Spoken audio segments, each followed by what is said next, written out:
Hello? Hello? It's me. Feels smaller than usual for some reason. Uh, I feel very small. Very small indeed. I need to jump. I need to jump. Oop. Egg. Egg, egg, egg, egg, egg, egg. Egg. Small. Small. Small. Small. It's me. Very wiggle. Very small. Hello. I'm wiggly. I wiggly. I got even smaller. Achievement unlocked, right? Right? Achievement unlocked. Must take a hammer and fix Caitie. Valid.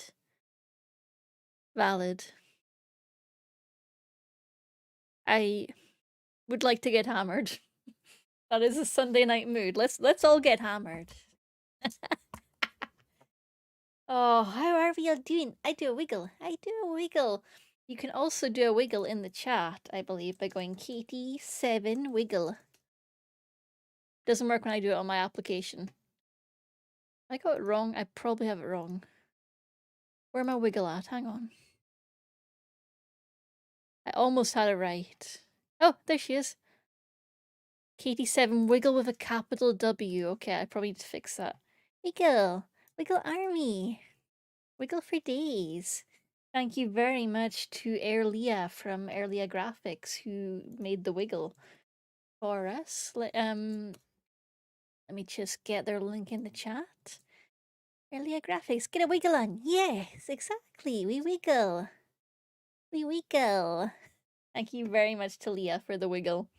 I have been waiting anxiously for like a whole month on this because poor Leah's been having so many computer problems.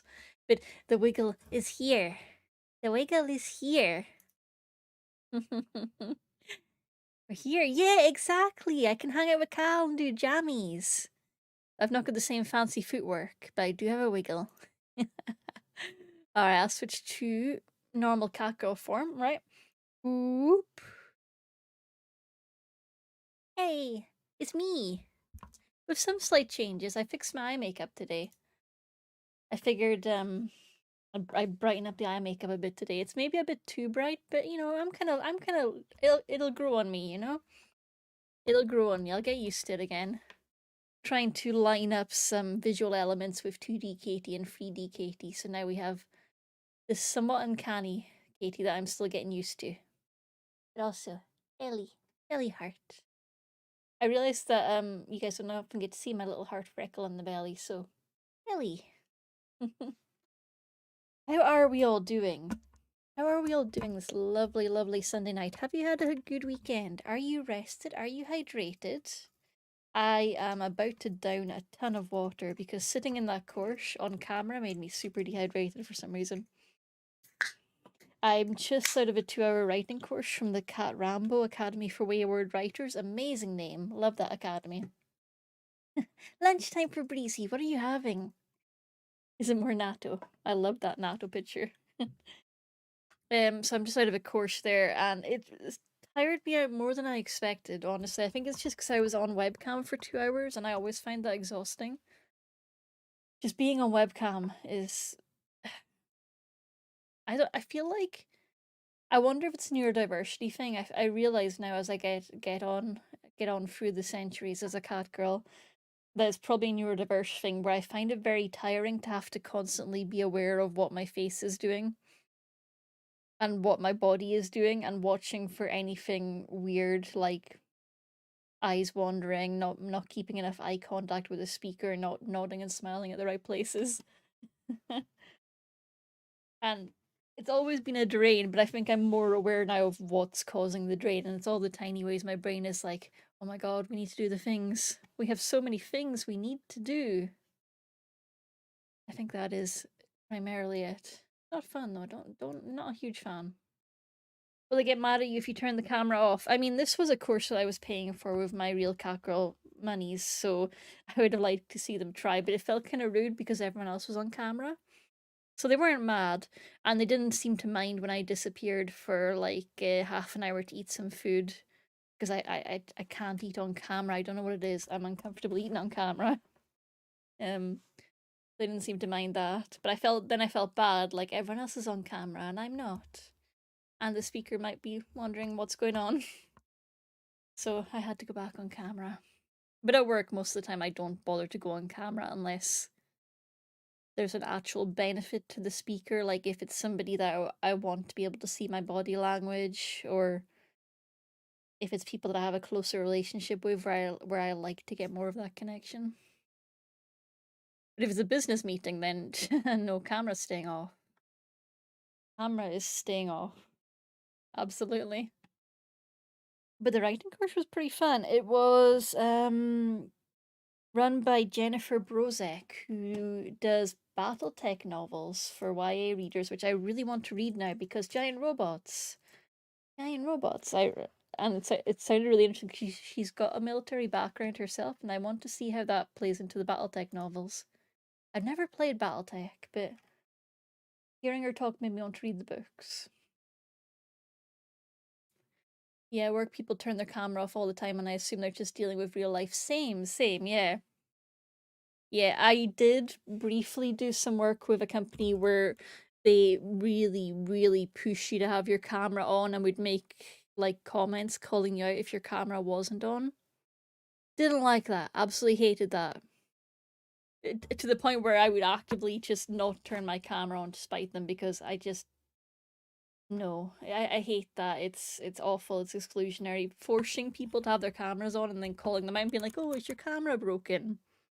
That pisses me off. Like someone's like, "Oh, is your camera not working today?" Or has your laptop arrived with a faulty camera? I'm just like, ugh, I can't stand it. It's just like my uni. Yeah, it's a really shitty thing to do. One of my pet peeves when they start doing that because it's just rude. It's classless. I do not care for it in the slightest. I'm sad to hear that your uni is the same. And I remember what project that was, and now if I'm ever interacting with them, I will pointedly keep my camera off because I'm a petty little cat. Yes, I am. Oh, and I finished Vox Machina today. Legends of Vox Machina. I am broken. Such a good series. Such a good adaptation. Um, but yeah, I think I got distracted halfway through saying the course was about project management for writers, and it was pretty interesting. It was mostly about scheduling, which wasn't quite what I was expecting going into. Like I can do scheduling, I just can't do finishing. But I knew that the course wasn't called How to Finish Your Shit for Writers, so I knew what I was getting into. But still, I lack a magic bullet to make me finish my shit. I went down the fun. Actually, due to needing to make reasonable accommodations. Fuck yes, Cal. We love that. Good on you. Good on you. I think it's totally valid to be a killjoy about that. Hi, Zar. How are you? Zar, I don't think you saw us in wiggle mode. A wiggle mode for Zar. Whoop. Wiggle, wiggle, wiggle, wiggle, wiggle, wiggle. Haha. Hi. Hi. I need to figure out a use for wiggle mode other than the emote. Like, should I just go into wiggle mode when I'm raiding? I don't know. I just want to use it more. It's very exciting to me. It'll obviously get used on collabs, but of course, I don't like people. Well, no, I like people. I don't like social interaction. That's not right either. I like people. I just don't like the anxiety that people produce. There we go. That's what I was looking for. I like people. I just don't like the anxiety part of being social. Katie hates us. No. No, no. But yeah, the course was decent. It went into. I'm gonna go over my notes because if nothing else, it might be useful to someone, and it keeps it fresh in my mind. Don't you dare go! Oh, no. Also, Busy, you're a little fairy. I didn't say I hate little fairy. I can't even finish that sentence because I feel like it'll curse me. I'm not even gonna jokingly say that sentence in case someone like takes AI and twists my words to be like, Caitie, she hates the Fae. I can't risk it, you know? Can't risk it. You got a little paw on your chin. It was a fun course though. A friend got it for me for Christmas, so that was nice. I'm gonna go over my notes in case any of it is useful to folks, because why not? You gotta share the knowledge. Step 1 is to know yourself, step 2 is to schedule yourself, step 3 is to record yourself, and step 4 is to review yourself.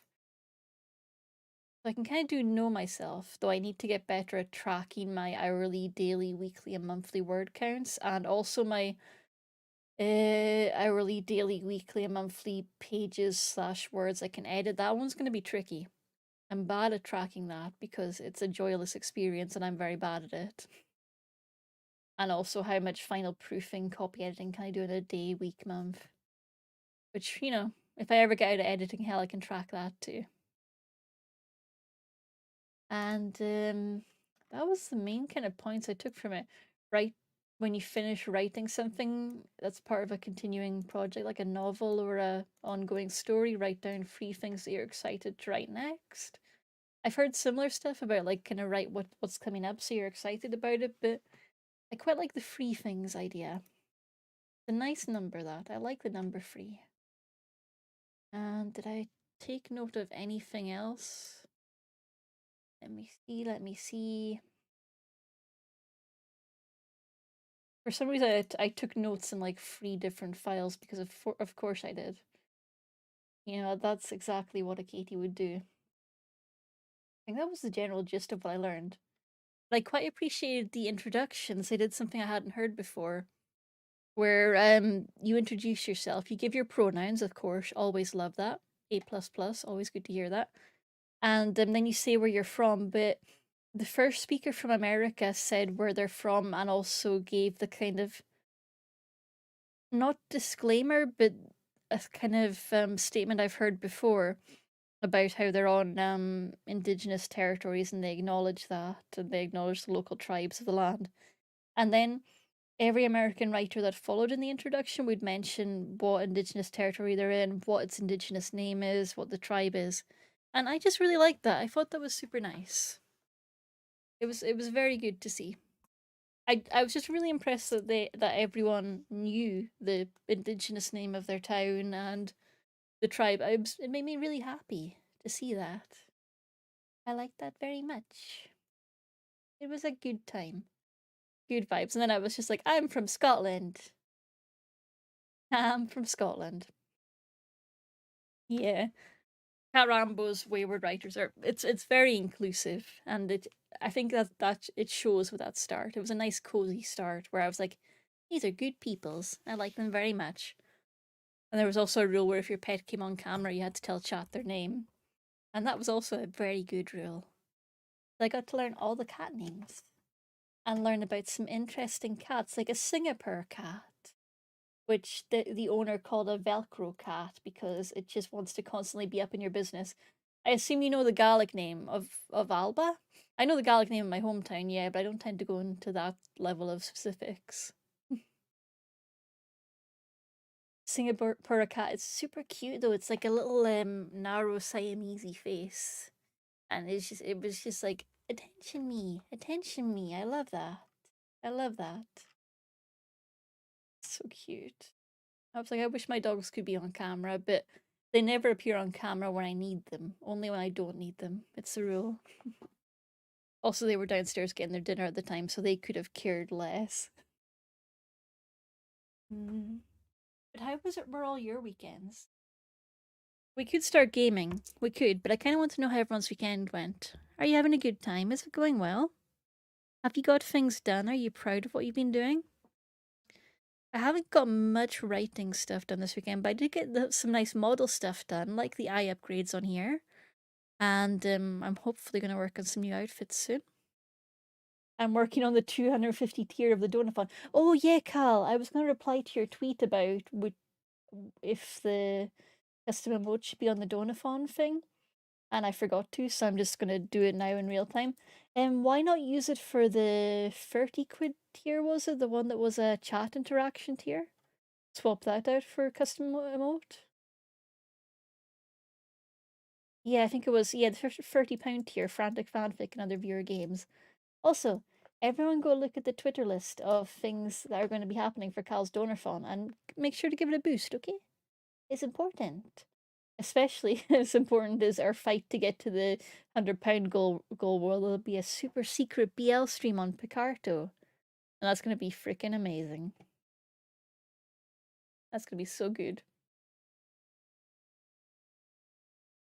How long is the Donathon going to be, Cal? Is it going to be like a sort of standard stream length, or are you doing an extended stream? £30 is picking the theme of the next pay-to-use emote pack. Oh, okay, I missed that. Apologies.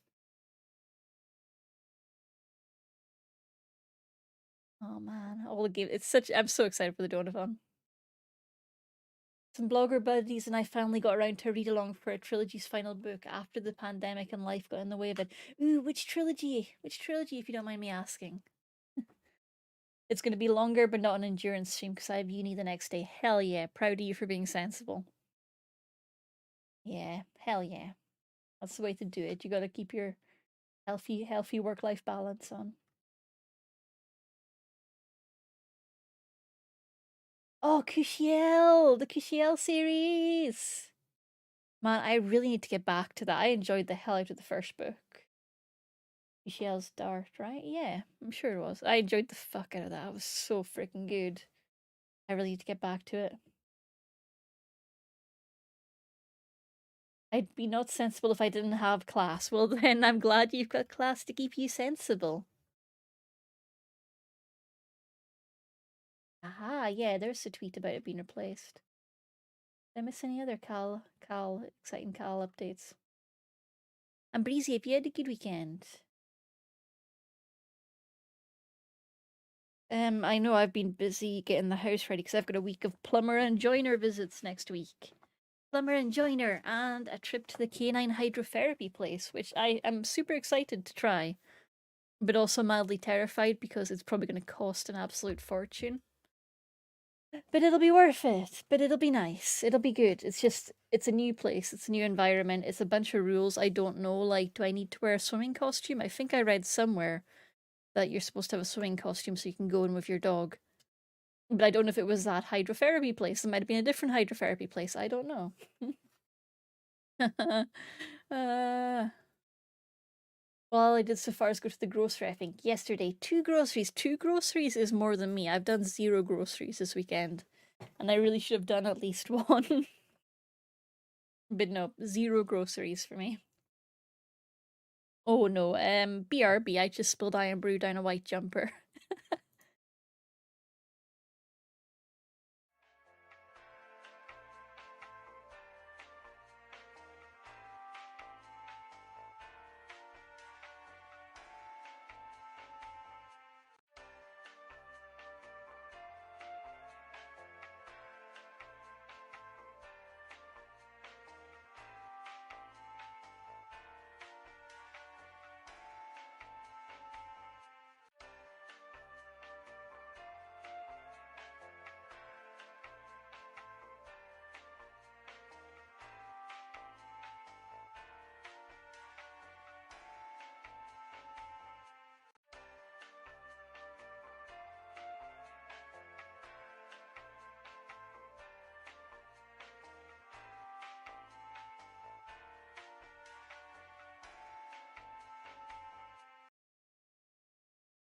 Yet again, I am reminded why I don't usually like to wear white except when in Catgirl uniform. But white is my enemy because I'll be just reading the chat and my brain will go, drink is connected to face, and the drink is not connected to face. Drink is in fact a couple of like millimeters away from face, disconnected to face, which doesn't sound big. And yet becomes a huge issue when you then attempt to drink. Don't worry, I dabbed it all off in time and I think it should be fine. Oh boy. It's I'd say it's embarrassing how often that happens, but I think I'm past embarrassment and just into disconnect. It's just how it goes, you know? Life comes at you fast and Iron Brew never stays in the container or in my face. It wants to be free. It wants to be wild and in the world. I go to the grocery every week. I probably should. I sometimes get in the habit of it, but then I try to grocery every month because I've got a big freezer, and it's a bit less effort that way. I don't know. I exist in the in between. I have no rules. I'm very bad at feeding myself. But you know, that's how it goes. I'm torn between whether I should play Genshin or Digimon. Oh, good news! I quit. I quit Raid Shadow Legends. I am officially letting it go. It is dead to me now. All those hours are gone up in smokes. I'm trying to quit. I'm trying to quit. I'm trying to be free. I'm trying to let go. I'm trying to finally be done with it. Which, on the bright side, means my PC has so much extra processing power suddenly. I don't have a car, so I can only carry as much food as I can carry. Yeah, yeah. I remember my grocery habits changed drastically but in the before times, before I had a car, and the after times, after I had a car. Like, getting a car and like, right, time for a big shop in Tesco now that we have the power. We have a car now. We can go to the big Tesco. The big Tesco, not just the little co-op around the corner. The big Tesco.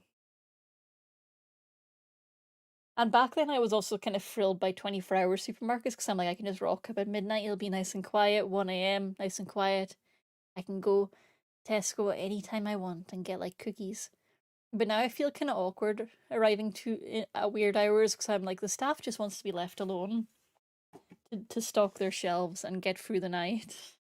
Everyone's tired. Fenris, hello, hello, hello. How are you doing? How are you doing? I hope you're having a lovely day.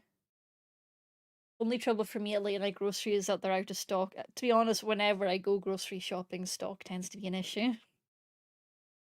It's always at least after work, so half the time the stock is gone and I just have to wing it. You're good, I'm glad to hear it. Oh. Oh, and does anyone have any exciting plans for the week ahead? I've already told you about my exciting week of plumber and joiner and hydrotherapy. But I think I would like to get back on the writing wagon next week. I'm very, very late on that. Late night shopping is when self-checkout is a grand thing. True. So true. These days I usually go during the day and use the little scanner devices, which is probably why I got confused for a Tesco worker a few times.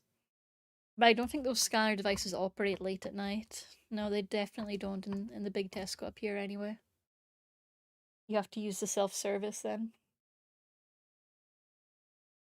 I kind of miss like 1 a.m. Tesco vibes. Now that I have to respect catgirl bedtime, I can't really experience that 1 a.m. Tesco vibe as often as I used to. And I kind of miss it, but I also enjoy having a reasonably healthy sleep schedule. But I still miss it. Oh. I miss roller derby and I really kind of want to get it back into my life, but I also have no way to fit in like I think it's like 4 hours. Yeah, an hour there, an hour back, and 2 hours skating into my evening. I just cannot find that time, and it makes me sad. I want to skate, but I just don't have the level of want to somehow get rid of 4 hours of other things in my day. Miss it though. I miss going zoomy zoom on the little wheels. Miss it. Speaking of things I miss, I should put on Genshin Impact. I'm hoping I have the controller. Controller.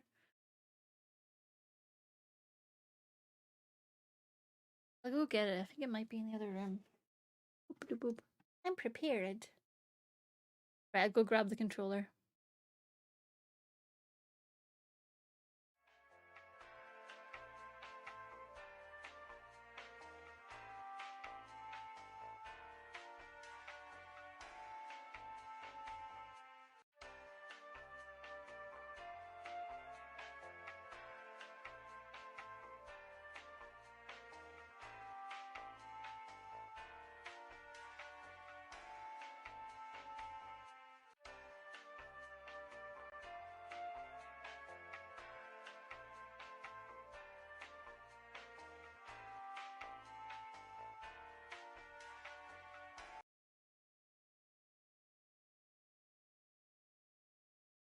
I got scared because the light was on in the other room, but it was me. I turned the light on. Also, the game audio is not coming through. Let me quickly tweak that. Aha, there we go. Go through the wavelength, please. There we go. That'll be it coming through a little bit quietly. And now at a bit more normal volume. Take that down to 40. There we go. Yeah, I do kind of miss the late night Tesco vibe. It was a good time.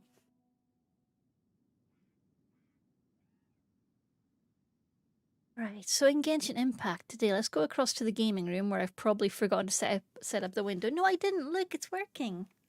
Pretend I planned that all along. What's happening over there? What is happening over there? Sure, yeah. I assume some hilly churls are up to no good. Starting making trouble in our neighborhood.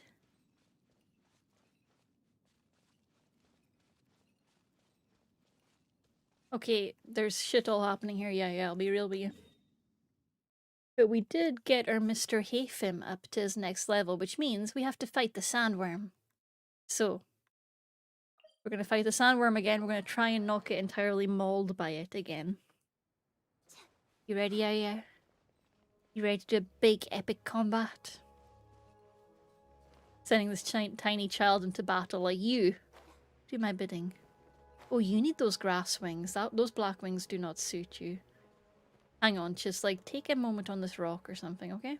There we go. Perfect. Your wings, my dear, are the wrong color.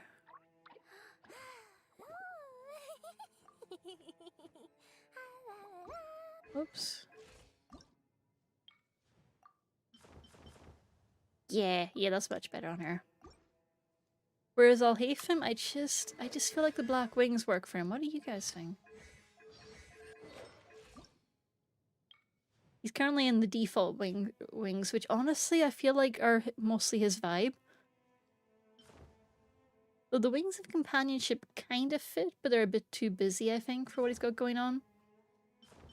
The Dendro wings, they're just too bright for him. No, he's not got that kind of energy. He's too goth for those wings, I think. That's my theory. Too goth for the Dendro wings. Yeah, I'm keeping him on the black wings, the goth wings for now. Okay, yeah.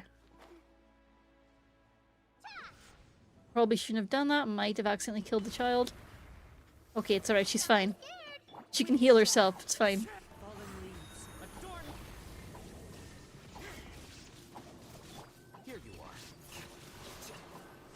I got bored the other night and did some of the world bosses on co-op because I find them a bit boring in single player mode, and they are more exciting in co-op. It was a pleasant discovery. Though I did die in one of them and was mortified, like, oh no. Oh no.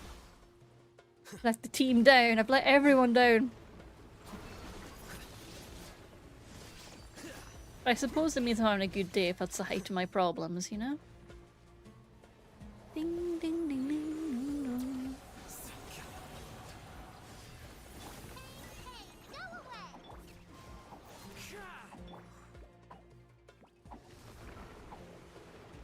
If children aren't supposed to be brought into battle, then why are they adorable?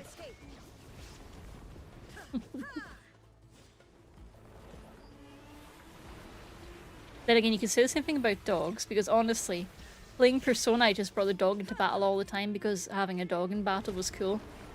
Even though, you know, that's probably a bad idea in real world scenarios. Don't bring dogs into battle. But Persona made it seem fun. And Persona would never give me bad life advice, right? Right.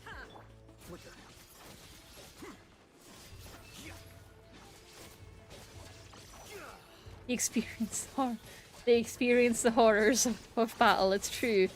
I've got Valiant Hearts on my Switch waiting to play, and I think I might play it soon because I've been feeling the urge to have a good cry. And it's got a dog in it and it's about war, so I assume I'm gonna have a good cry. I played a very short Switch game recently called What Comes After. It was good, made me cry. That's all I could ask from it. I picked it up going, I hope you make me cry, and it did. So I was like, thank you. Mission success.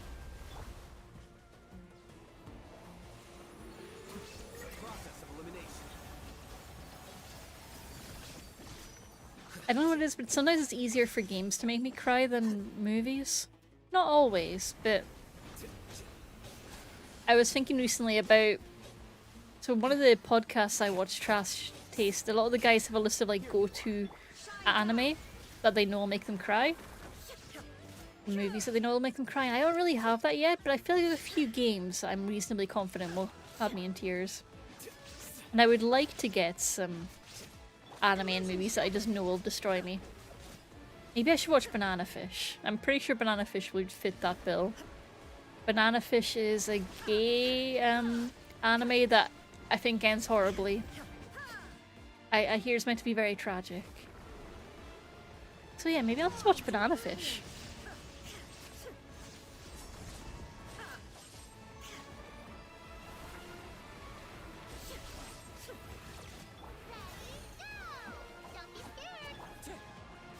Do do do.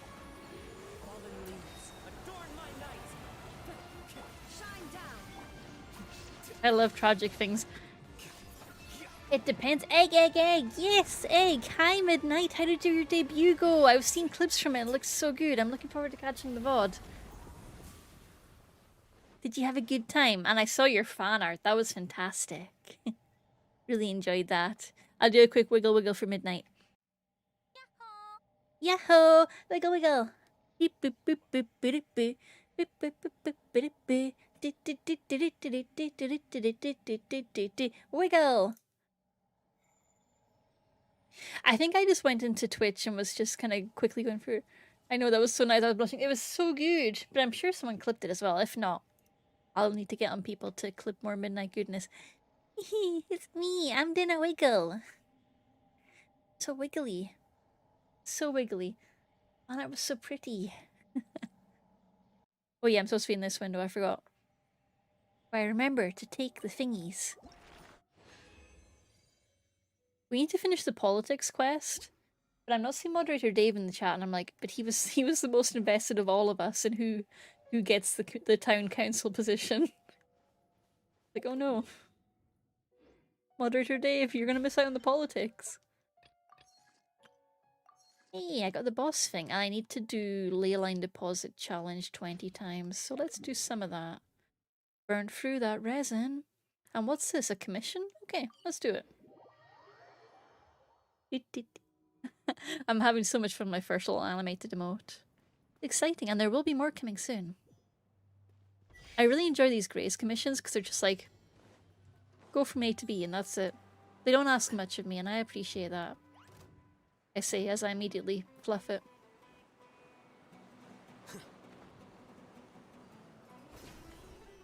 That's okay because it's a commission, so you know the bar for failure is really, really high, low. It's difficult to fail, is what I'm saying. Oh god. Oh no, my performance anxiety. Do. Bum bum bum bum ba da ba da ba da.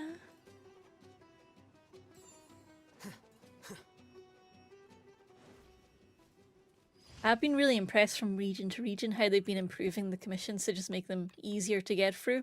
I love that. I love that. Oh, yes, so I'm also doing the tournament quest, and I'm hoping we'll get to see Ayaka on her new outfit, which I absolutely haven't bought because I'm an Ayaka simp. Definitely don't already own it. Nope, nope, nope. That would not be me. Of course not. So, you know, we could go see it in the event and absolutely not see it on her.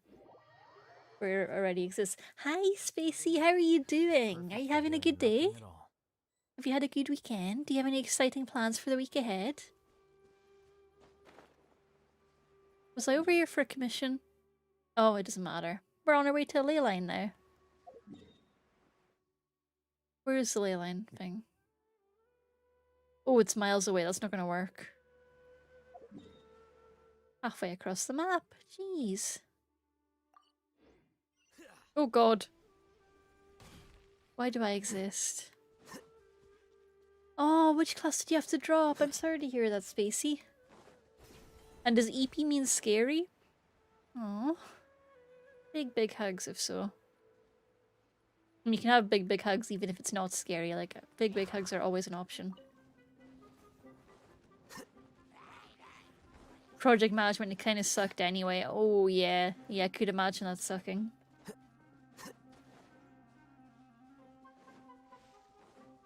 Funnily enough, I just finished a course on project management for writers, and it was just very much like schedule. Like, it was good. But also, I already know how to schedule. So really it's my own fault for not looking into it more before I registered. Doodle-doo-doo. Scatter.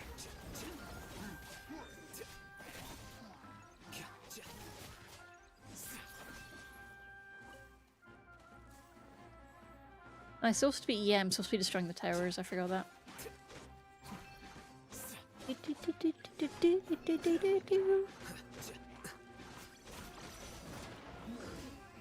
Hey, commission done. Where to next? Let's do a ley line. Oh, I got the new Lisa skin as well. I might put her in my party for a little bit just to kind of try out the skin. Where is she? Level 60. Here, let me help you. Sure thing, Lisa. Let's see. Have you got some decent artifacts? Yeah, not bad, not bad, not great. Kind of shitty, but it'll do for a little bit while we just mess around. Time to change things up a bit. Time to change things up a bit. There we go. Sumeru, Lisa.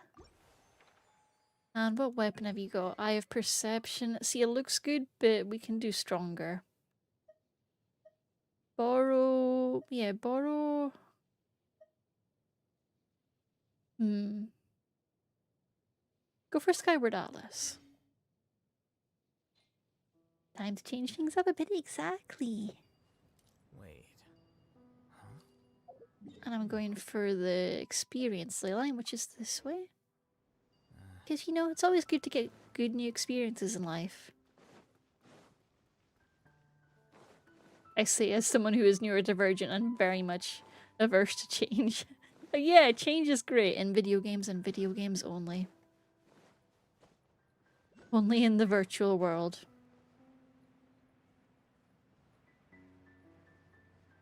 My map is kind of cut off by my overlay, so...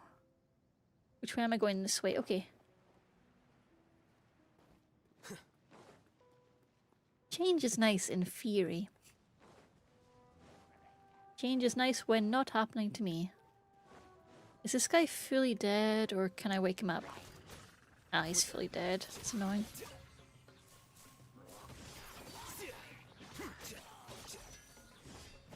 And this guy is about to be fully dead.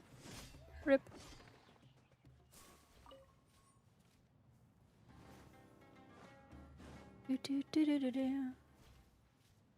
Has anyone had their wisdom teeth pulled? I have to get mine removed next Friday. I'm a bit nervous. Oh, I get that, Fenris. That sounds a bit nerve-wracking. But I'm sure it'll go absolutely fine. He looks dead, dead, dead, and he ain't coming back. Change, even positive change, makes me so anxious. I hate it. Yeah, same, Zara, same. Like, and it is good to refresh things a bit. I know it's good, but it's still new and uncomfortable. Why can't things just stay the same always, please? Forever. No change.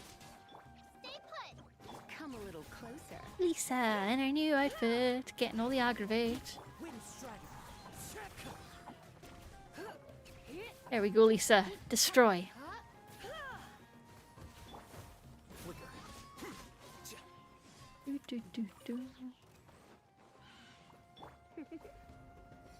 Yo.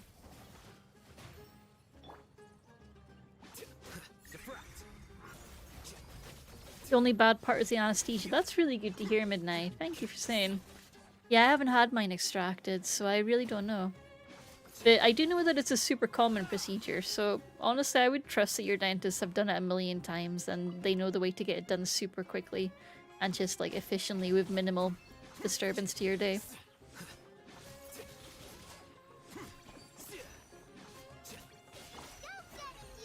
And like any dental thing, it's better to have it done than to not have it done, you know? Surrender and be gentle. Like, there's never a dental procedure where you're like, maybe I will regret having this done. Like, not really, no. It's always a positive thing in the end.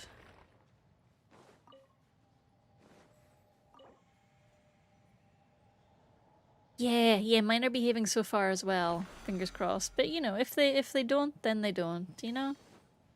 I'll just have to live with it. Well, I won't. I'll go to the dentist and get it resolved.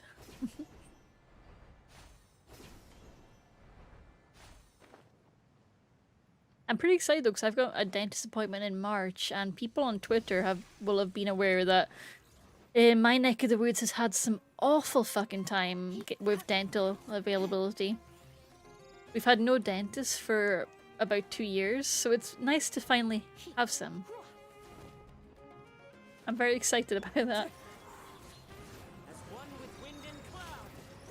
I think a lot of the UK dentists went back home because a lot of them are originally from overseas, and they went back home during the pandemic because, you know, the UK economy is reliant on workers from overseas. And then we went, well, fine, we'll just entirely fuck things over for you. And it definitely will destroy our dental industry. So honestly, I'm super hyped to go back. I'm just really glad they've managed to get staff again.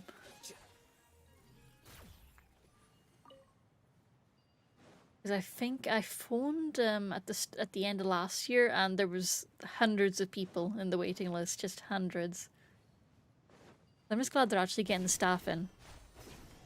Though they're also not contacting anyone on the waiting list, which is kind of sucky.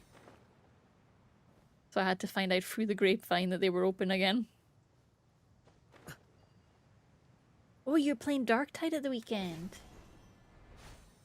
Oh, sorry, you were playing Darktide, which is why you didn't mention your weekend. But your weekend, you painted minis on Friday, Doctor Who RPG on Saturday, and then Warhammer after. Oh, that sounds good. And then today you get to have a nice rest day, which it sounds like was well earned. Don't feel bad for not making it to West Calder. I mean, that's a super, super busy weekend in anyone's books, you know? It sounds awesome. All the fun things. Hey, Drade, thank you, Midnight.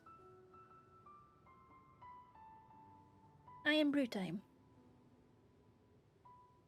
With more care this time. I need to level up my Lisa a bit more. Ah, it's still showing the... Oh! These guys are part of the ley line. Okay, I haven't finished the challenge. Oops.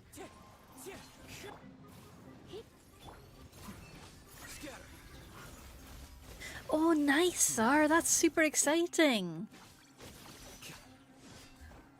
Also, much appreciate you saying, because like I should really reach out to my GP, because I hear the process to get assessed has changed dramatically post-pandemic and during pandemic, so there's actually hope for me getting seen now, which is super exciting.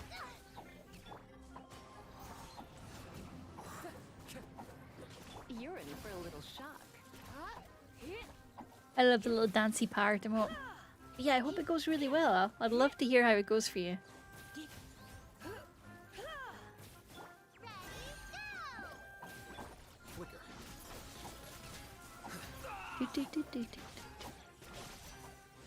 Yeah, because when I tried to go for it, pre-pandemic, my GP put me in for it and basically got a nice letter back saying, sorry, we don't do any assessments for adults, full stop. Kids only. And I've heard that it has finally changed locally. That's not a global thing, it's not a UK thing or an NHS Scotland thing, it's just my region in particular, I guess, for budget. So I'm hopeful that I'll have better luck this time.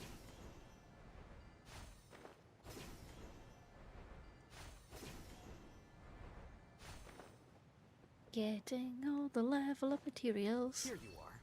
Why did I do that? Come a little closer. Everyone's getting electrocuted. My camera is way too close. Yeah. It doesn't surprise me that they stopped in Edinburgh. For a while I think Glasgow was the only place you could go. Yeah. Fuck yeah, Glasgow. Try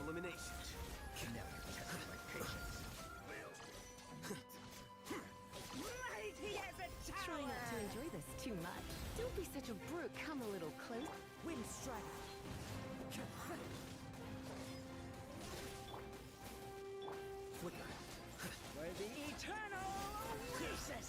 Oh, my Lisa's health is super low. I need to get Yayo on the healing. Oh god, it's a giant scorpion friend. You're not.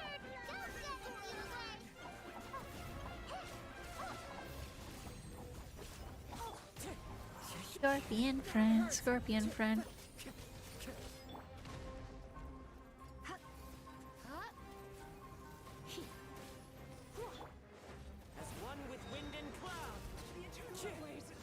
Yay! Yay, murder! Murder. A little bit of murder. Just a little bit. How am I doing for resin?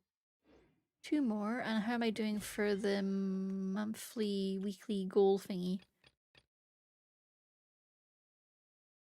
7 more. That doesn't add up, but hopefully I'll get that resin back for the end of the day. My GP asked me if I'm able to hold down a job, and because I can't, that must mean whatever I have isn't that bad. Oh, I fucking hate that sort. It's the worst, worst little bias thing of local GPs. I absolutely hate it. I've actually spoken. There's a lady in my local area whose job is to reach out to people that have asked for reasonable accommodations and just see if they're in work, if they're happy in work, and if there's anything their workplace can do to be improved for them, or if they're not happy or if they would like other work. She helps them find a workplace that is disability friendly, and it's disappointing that it's needed. But we did have a good rant about how silly it is that GPs put so much pressure on, like, if you can work, it's not that bad, because there's loads of us out there working and just kind of in survival mode, doing the best we can. It's just, oh. And it really feeds into that mindset that if you're neurodiverse or disabled, that you aren't fit for work. And even though I've always been in work as someone who has autism and ADHD, I still occasionally get into the mindset where I'm like, but maybe I shouldn't be. Maybe I'm just not fit for the workplace, because it's that much of an ingrained thing. But in my kind of quieter moments, I'm like, shit, maybe they were right. Maybe I can't work and have the brain worms. But I can, you know?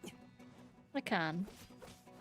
It's sometimes harder than it is for other people, but even neurotypical people have challenges in work all the time, so it's not that much harder.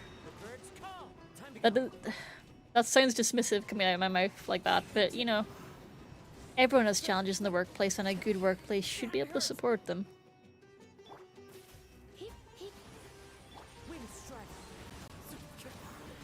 Going to be swag if we didn't have to work. That would be the best, yeah. But unfortunately, we're a long way from that. So long from that. I haven't been able to get a real job. No one will hire me with autism. I mean, Midnight, if you're declaring it on your applications, they absolutely cannot take... They absolutely should not be taking that into account. But if it is on your mind as a factor, and if you are declaring it on applications, it might vary for your region. You want to check this beforehand, but I think you're in the US, and I think in the US you're not required to declare it. So if you think it is affecting your applications, you can just take it off any application process and not declare it. And you can even take it off the application process, get the job, and then declare it. I never declared it before. Yeah. So it's just a vibe, is it? I get it. It's tricky. The interview process is very much weighted towards the neurotypical sphere in its whole design. The whole job application process is weighted that way. I can't interview well because of my autism. The best resource I have for you there, I'm going to link in the chat, is askamanager.org. Is that the URL right? I'm just checking. I think that might be the wrong URL. Oh, it is. It's askamanager.org. And she is a lady in America who takes primarily queries from folks in America about horrible business situations, and she gives them advice on how to get out of them, but also to remain professional throughout. And she's very good at explaining how to translate something that you're actually thinking, something rational and normal and human, into business speak, and how it translates, why it has to go that way. So she's super useful for folks that aren't familiar with business language or want to become more familiar in it. To just sort of learn how to operate in a business world and learn what is acceptable, what isn't, and how to respond if you come across people behaving unprofessionally, which you absolutely will. And sometimes it's less about just being like trying to get through it and then afterwards being like, oh, I should have handled that better, and more knowing how in the moment to say, I'm not comfortable with this, or can we do this a different way? Which is tough, and a lot of it is learned through experience, which sucks. Interviewing is so vibe based and it's terrible for people who don't fit in. Exactly.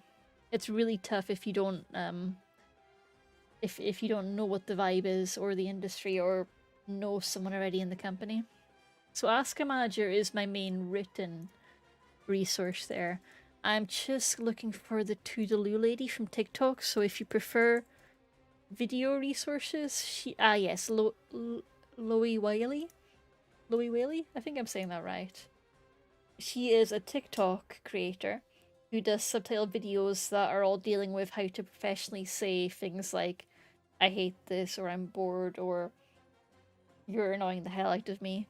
And just saying normal things but translating them into business speak. So even if the TikTok itself isn't directly relevant to a problem you're having, they're really useful to watch to see how to translate actual language into business language and keeping that professional higher ground.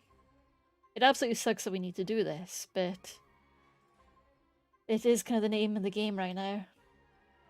I normally just shut my mouth and suck it up. Definitely don't do that. No, no, no.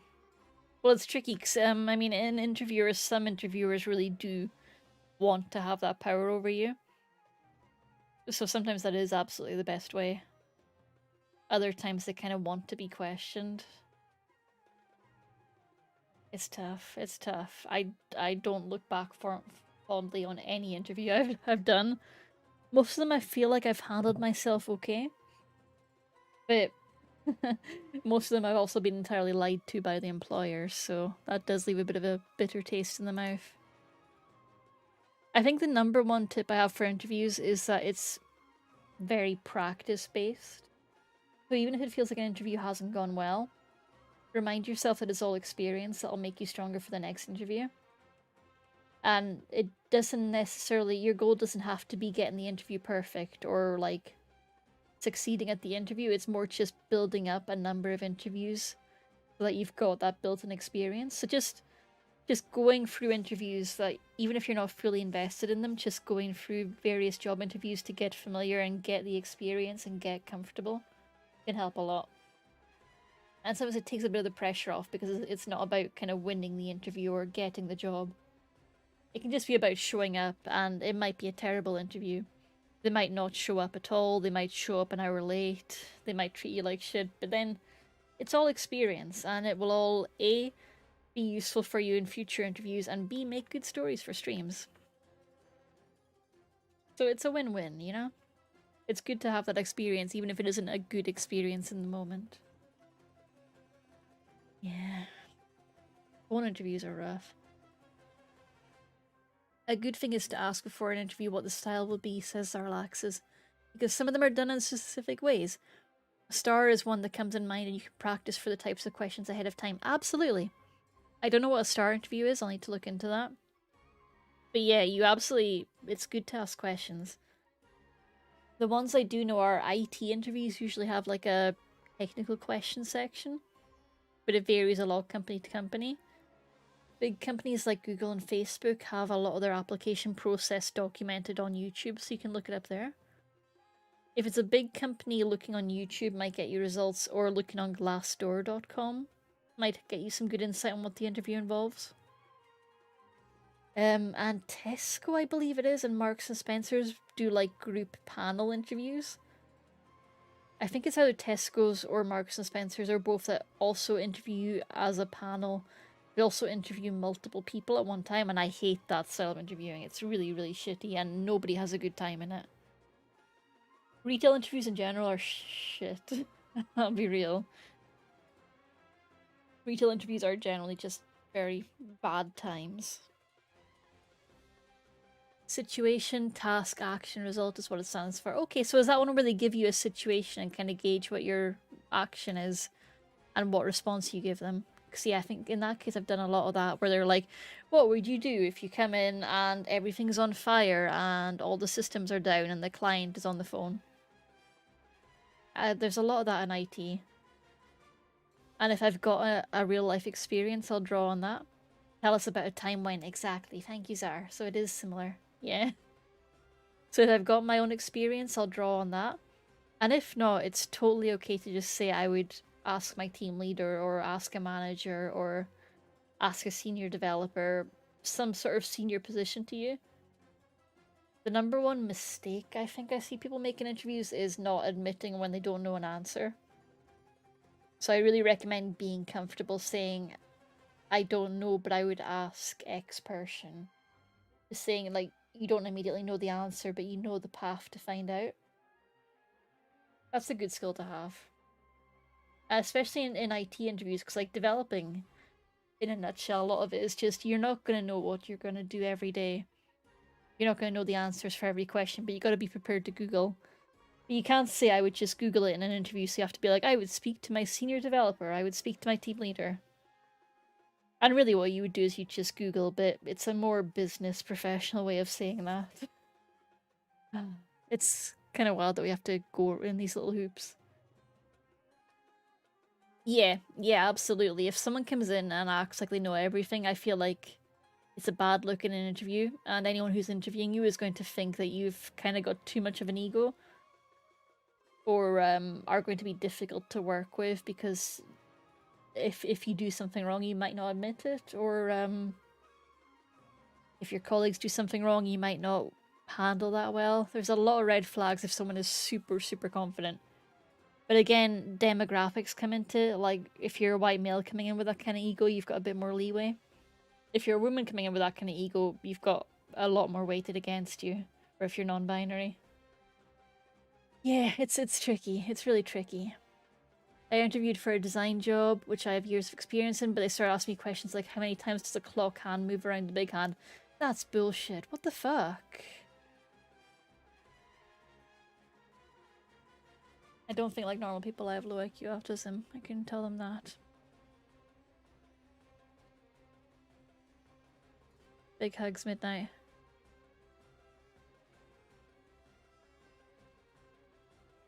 Yeah, the out of the box questions. The one that was in my interview was how would you tell an alien how to brush its teeth? I didn't mind that because I quite like breaking a question down into simple steps, and I just kind of broke it down into like start with obtain a toothbrush, put water on the bristles, apply toothpaste, and you can get into different levels of detail, like telling them how much toothpaste to put on the bristles. It's the level of detail doesn't matter so much. It's not a pass or fail question. It's just kind of, can you clearly explain how to get information across is the aim of that question. Those ones I don't mind so much. But a lot of interviews here do, if you were a sandwich, what kind of sandwich would you be? That's one my sister got in a interview for, I think, a trampoline park. And that one puzzles me to this day. That one haunts me. If you were a sandwich, what type of sandwich would you be? Because I just know if I got that question interview, I would go, like, my brain would just hit rage mode, and I'd just be like, well, how do you define a sandwich? Do you include burgers as a sandwich?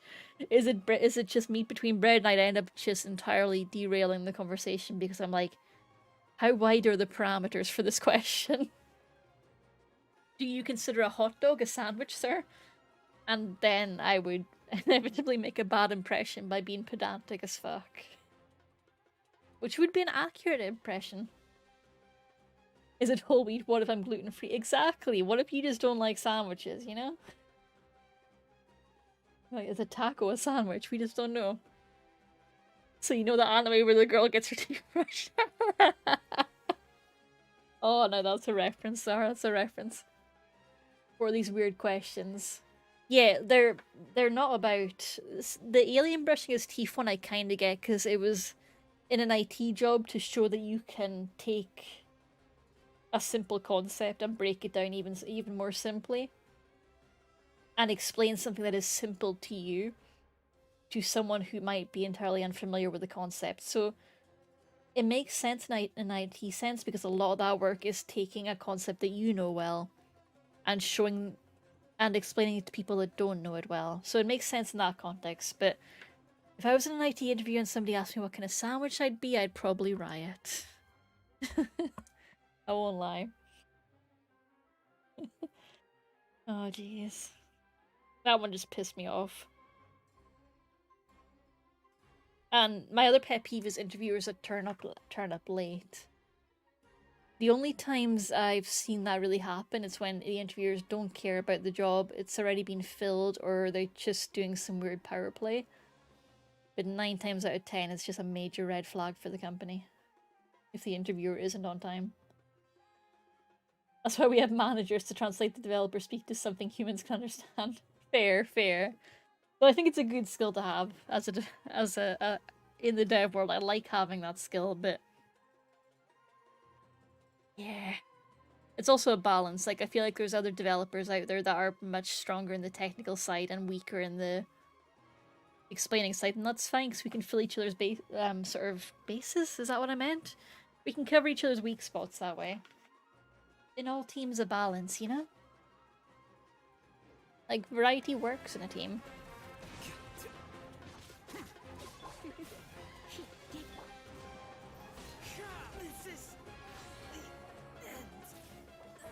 But yeah, it was a weird question. That interview in particular was for testing, not developing. The developer interview, I don't think had that question. I think they swapped out the toothbrushing question for probably more technical questions.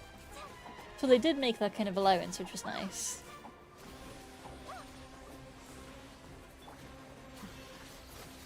With testing, it makes a bit more sense because then a huge amount of your job is writing down the test steps. That is a big skill set there.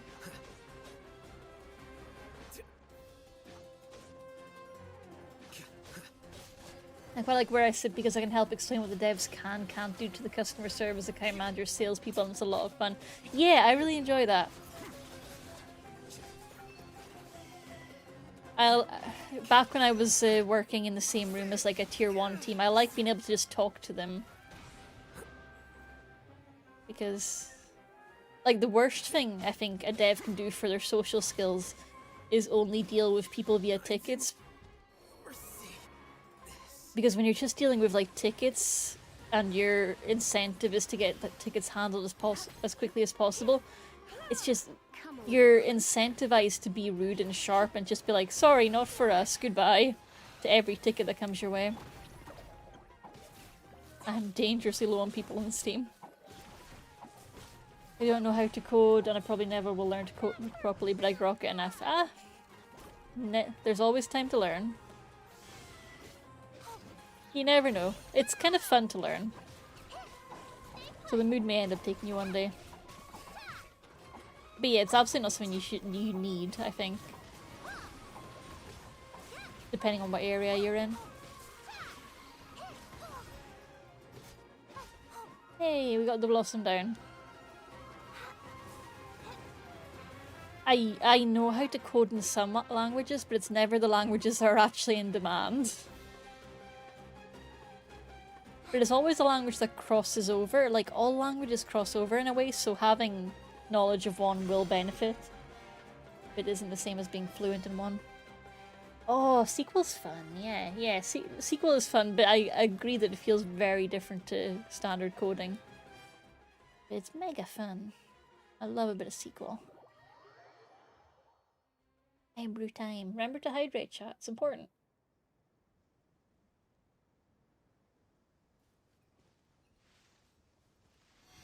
There's a really nice, I'll pop it in the chat, Sarlax. It's a Udemy course on coding.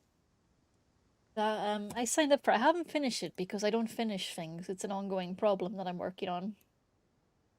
Oh, I should probably change my category to Genshin. Let me quickly do that before I continue. Though this is very much just a just chatting stream with some Genshin happening. I'll maybe keep it as just chatting. No, I shouldn't. That would be improper use of categories. And that's illegal. They'll send the Twitch police after me. Finishing things is my bane. Yeah, it's something I'm working on getting better at, but I'm not there yet. I'm trying. I'm not there yet. It's, I think, a lifelong learning process, that one. Okay, where is the course that I've got on web development? Because I honestly found it explained it really well. It explained it in a really nice.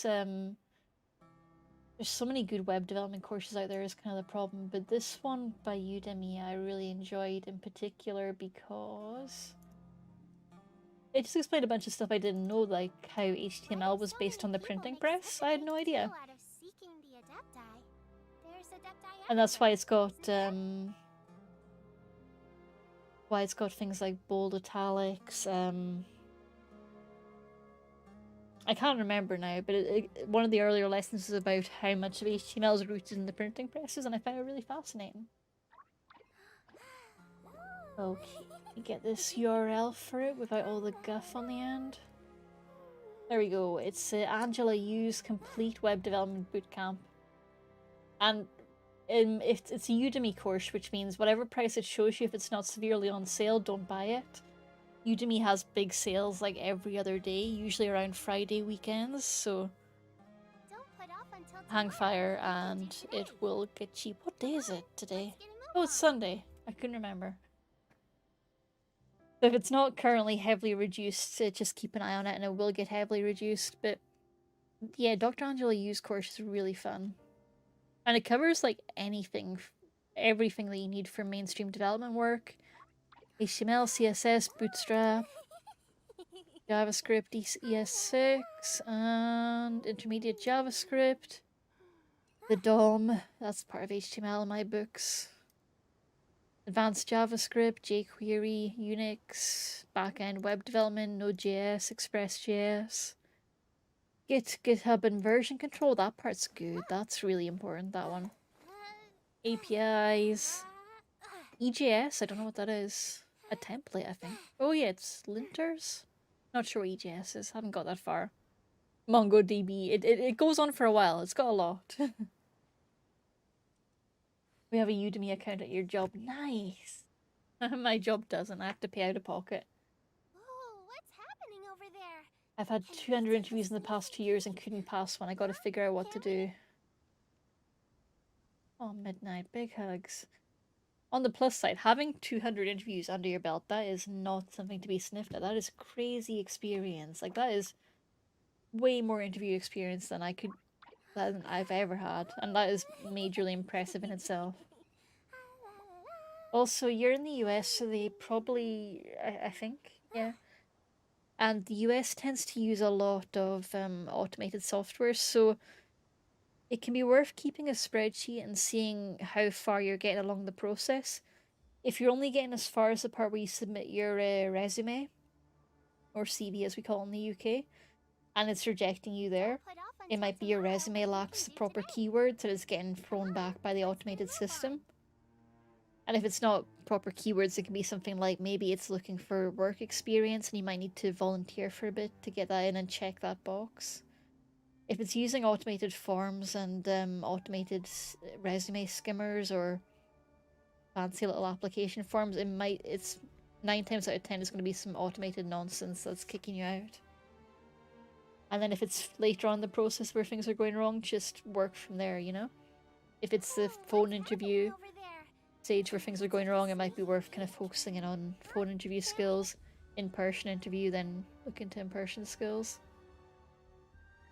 But also remember as well that it's primarily, a lot of it's just luck, you know, it's just trying and trying and trying until you get lucky. Which is shitty, that's not how it should be, but interviewing for work is one of those things where it is fundamentally a bit of a numbers game. Depending on the industry you're going into and how big the demand is for jobs, sometimes it's just Numbers is just keeping going until you get the thing. And just getting those numbers up. It's the same for writing, for Don't put off submitting until tomorrow fiction what books. you If can do you're today. a reasonably Let's skilled get a new writer, one. at a certain point it just becomes a numbers game where you're just trying to get lucky. At Midnight, I've got no doubt that your interview skills are probably a lot better than you're giving yourself credit for. So I would encourage you to keep trying and just try and get those numbers up. Because in the end, the worst thing that can happen is a rejection, and I mean, that's nothing, you know, that's water off a duck's back. You're more than experienced in handling that. But the best thing that could happen is a job, and that's valuable. So don't let it discourage you from keeping going. You just got to keep trying. Exactly, exactly. It's really rough, though, and I really hope that your luck turns around soon. I hate how much of everything in the universe is just luck and chance based, but it is, you know? There's no getting around it. A lot of it's just right place, right time, right weird flukes, so just keep going, and it will happen. And the good thing about luck is that even though we can't control it, we can sort of influence it by putting ourselves into more situations where luck can affect us. There was a saying I wrote down about it. It boils down to you make your own luck, you know? Like, you can only have the chance to be lucky if you put yourself in the circumstances to be lucky.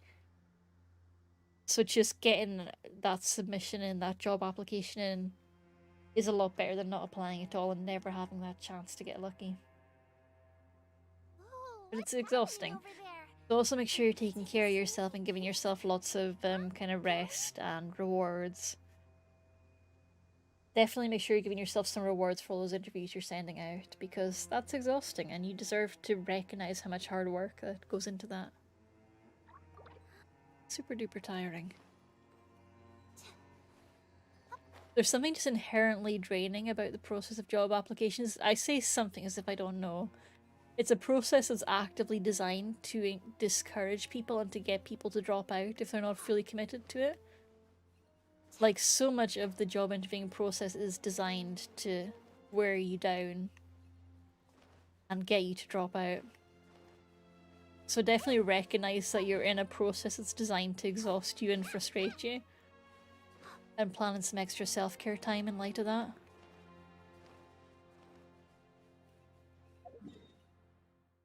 It's one of those processes where it's just very transparently designed to wear people down. You see it as well in any kind of government application or benefit application or grant application. You'll see a process that's designed to be purposefully difficult, to try and discourage people from trying to claim it. And job applications are definitely one of those where it's designed on purpose to just be a pain in the arse to do.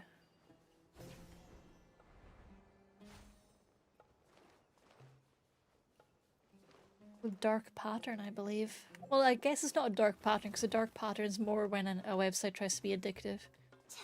But it's shitty, I'll tell you that. The weasel.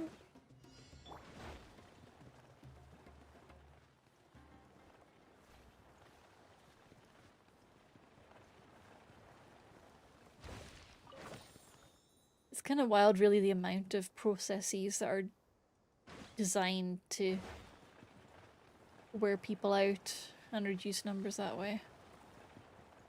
And by wild, I mean horrific and inhumane.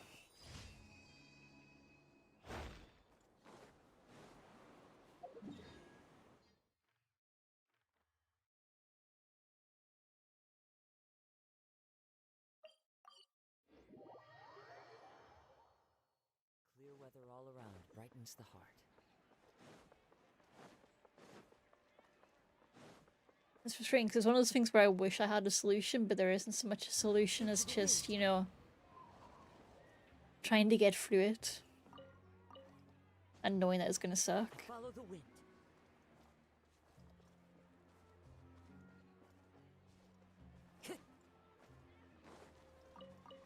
Time to go.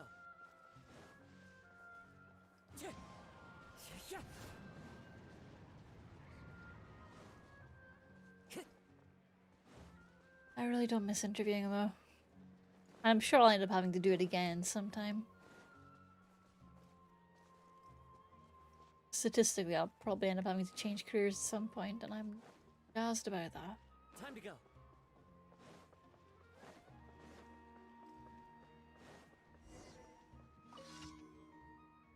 And with anything, Dr. Zacharia? Yeah.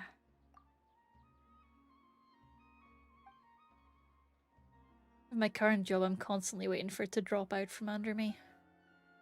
Though I've been like that for, like, many years now.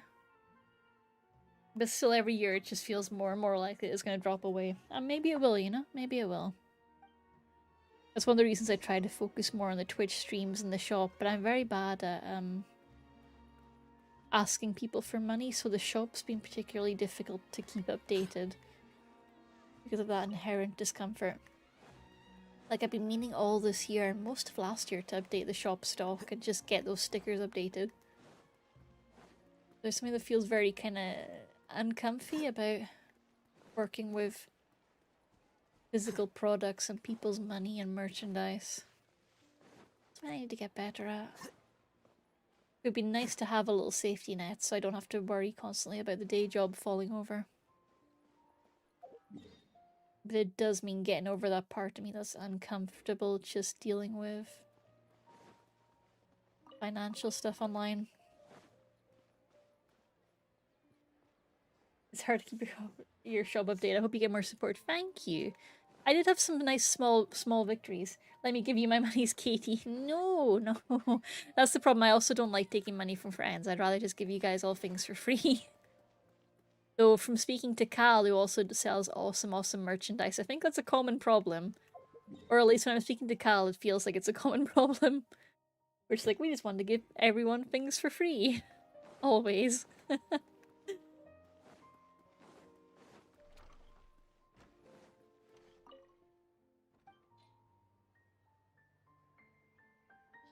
I have no idea why I'm giving this wifey medicine, but here, have medicine. Finish it. Drink it.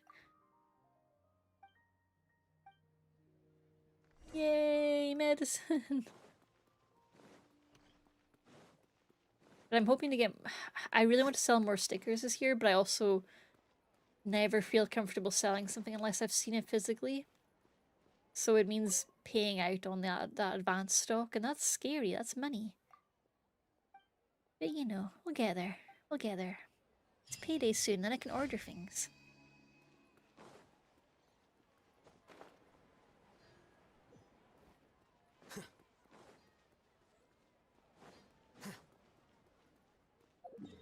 We've got our commissions done. Let's hand those in and we can go see Ayaka for the fighting competition. The fighting arena they've got set up for this event looks super cool. Super duper shiny. Ad Astra Abyssal. And confirm the stickers are very nice. Are. Thank you for complete. Ad Astra Ab.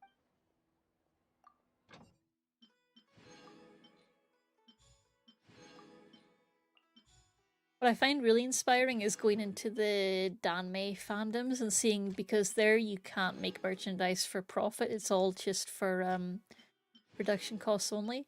And it's really inspiring seeing some of the gorgeous work that people are making with zero kind of profit on the line.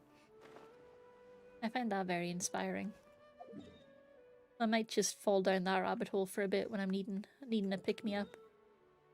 Look at all the cool Danmei people. Okay, I've got enough for one more ley line. And then Ayaka time. There's sand in my shoes. It feels weird having 9 o'clock coming up, but I'm not going to bed yet. Delayed Kakarot bedtime because we had a delayed Kakarot start. Exciting though. You're in for a little shock. Wind strider. Go get him, you Uruguay!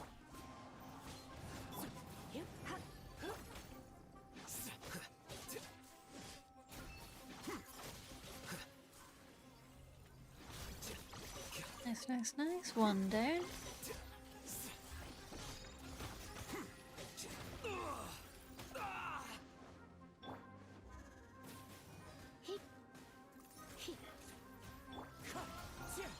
swirly swirl.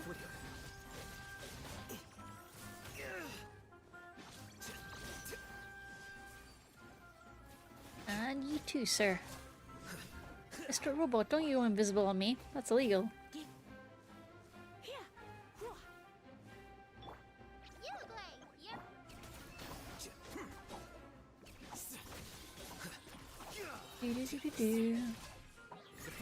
I also, like, I feel like this year is going to be the year where I finally make acrylic charms, you know? I've been saying I'm going to do that for so many years now. Long before Girl Nation was a thing. I was like, I'm going to make some acrylic charms, and I didn't. It's time for the cowardice to end. I need more acrylic charms in my life. Nom nom nom, delicious plastic. This is your year. I said that last year, but let's hope. Same for you, Midnight. This is definitely your year. Oh, is that a Dendroculus? I think it is. That's convenient. Maybe it is my year. Collect the bubbles. Hey! Oh, and we get some of these robots. I need to kill them. What about cute acrylic standees? I absolutely want to make acrylic standees, so if there's particular things you want acrylic standees of, do let me know other than Caitie standees, because Caitie standee I definitely want. But I should also try and do some fandom ones because they'll inherently be a bit more profitable. Wind strider. Come a little closer. The process of elimination. Fandom stuff is always tricky because inherently I just want to make stuff for like all my pals and I don't care about anyone else. But I do have some example acrylic standees on my bookshelf that I'll look at occasionally and go, pretty, want to do. So it is definitely not forgotten. Okay, we are out of resin, which means it's time to go see Ayaka for the fighting competition. So the long story short for this questline is the traveler has been roped in to a battle. They got handed a ticket for a fighting contest and they have no idea what to expect.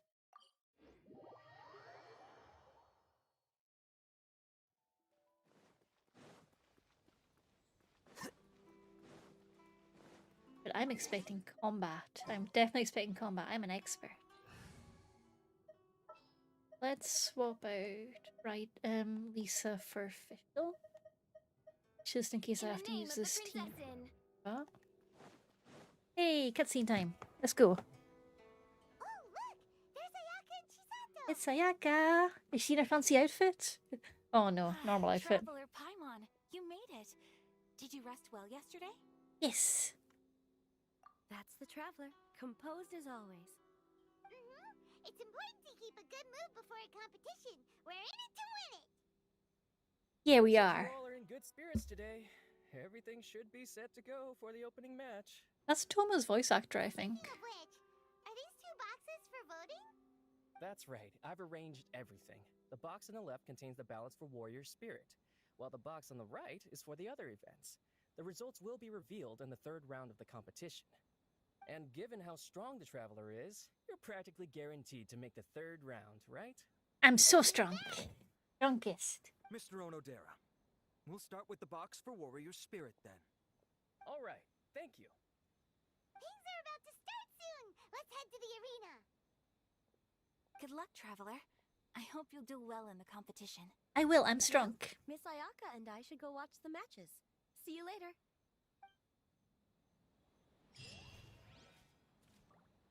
Alright, 20 primos just for that. I should remember to do some wishes before the end of the stream. Prepare for Duel. Okay. What's the deal with this guy? Oh, it's a parrying one. Okay, okay. What are my options?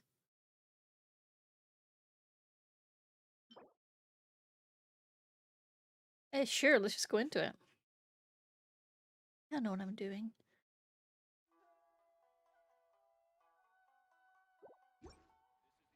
I'm on a door.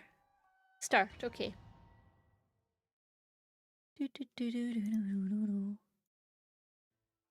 Okay, what have we got? Each of the warriors you face is a different set of sword techniques. You can check their traits via the menu to devise a countermeasure. Can't use elemental skills or burst, but you do have a parry and hone techniques. Parry is a defend and has a cooldown. Hone techniques are functionally normal and charge attacks. Oh no, sorry, normal and charge attacks are separate, and hone technique is kind of like a burst, I think? Yeah, it looks like it. If you get your timing right and parry just as your opponent is done striking, you can completely eliminate any damage they would have done to you.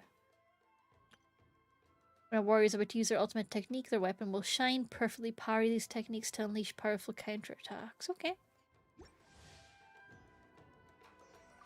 Okay, so what's my parry button? So that's just a normal sword thing. That's... Was parry just a sword strike? Let's find out. Hey, Reina. Sure. Normal. Thank you for the stretch and hydrate. Hey, dude. I definitely know what I'm doing. Hydrate, hydrate, hydrate. Nom nom nom. Thank you for the hydrate. Okay, I've got an R1, R2 now, so R2 is... Aha! We have a parry. Dude, we've got an actual parry. Fight me. Ah.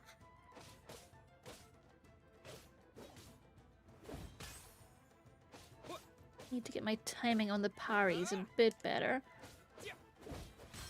Oh.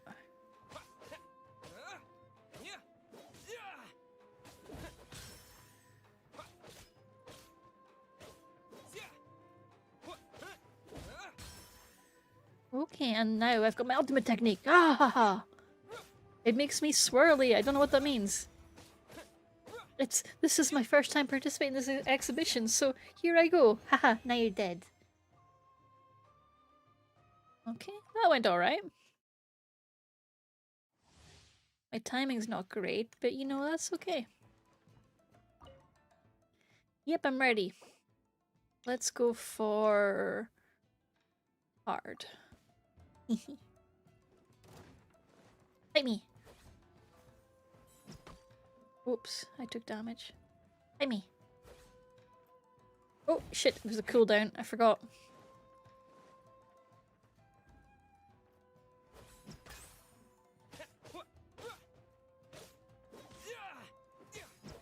Hey, perfect parry.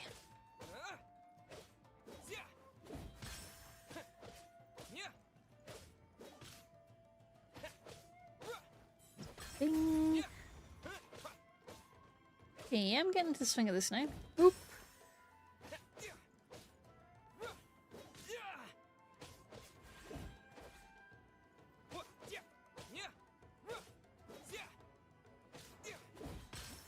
Hey. Okay, this is interesting.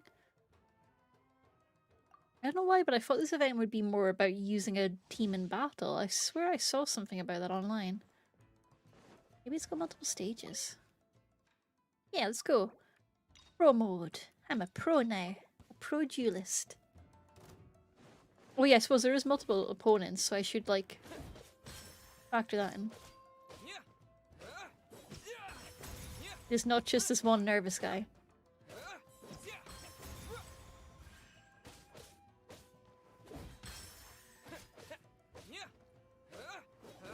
Ding!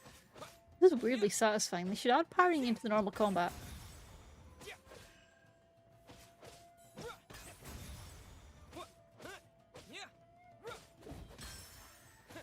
I'm usually really bad at remembering the parry button in video games, so this is a good learning experience for me.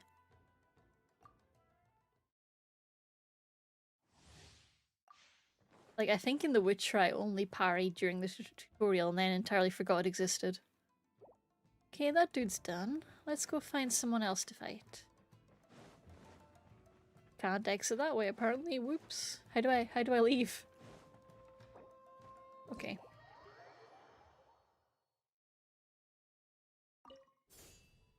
Okay, so I think, yeah, we can claim these. Claim these, claim these. And then we've got Hirotatsu. Let's give him a go.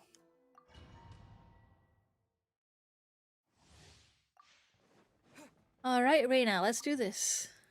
Yeah, let's go straight to the hard mode. Because we're feeling ballsy. Hello, Hirotatsu.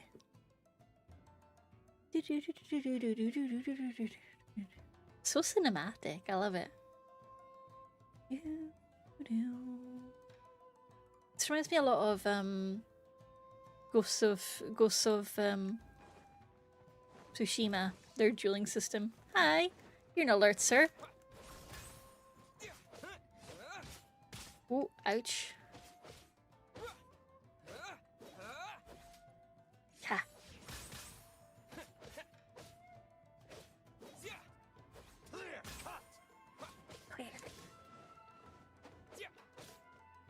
Gift shrinks. My instinct is always to dodge and not parry, but if I don't parry, I don't get the points. Ding. Okay, so there's a blue flash right before he strikes. That's important. But not always.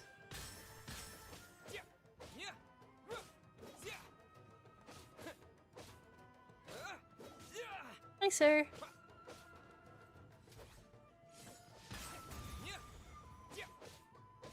Okay.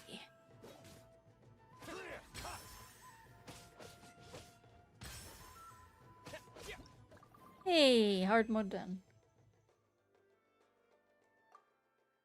Let's try him in pro. Ba-ba-ba-ba-da. I'm a pro duelist. Reina, look at me. I'm doing good. I hope I get to fight Ayaka. I hope she's one of the contestants. I just think that would be neat. Hello, sir. It's me. Oh, he does a double strike. Oh.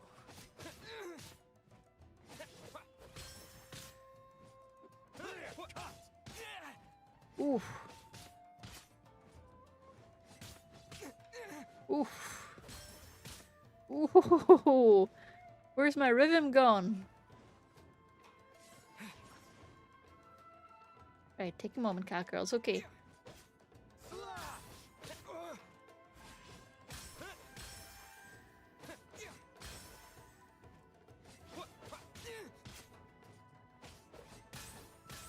Ching ching. Ching ching. Oh no. It feels like my cooldown isn't enough to get this back. I might be making excuses. Ching ching. Ah. Do do do. Da, da, da, da, da, da. Oh god, block. Remember the block button, Caitie. The block button is real and it's friend shaped.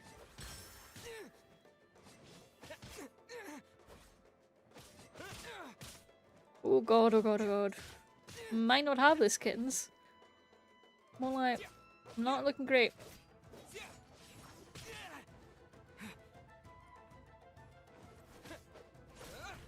Maybe I wasn't meant for Oh, traveler. Okay. Hydrate and then we'll try again.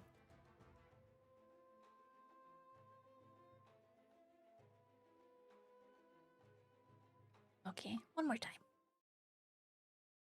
Remember the parry button. That is the key step of this. Don't forget the key button. Yep, I'm ready. Let's go.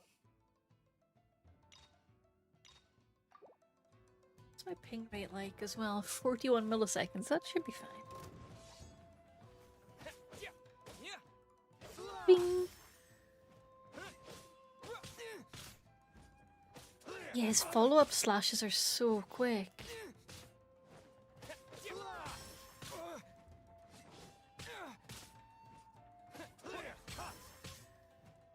And they're breaking my guard every time. Ding. Hey, that worked.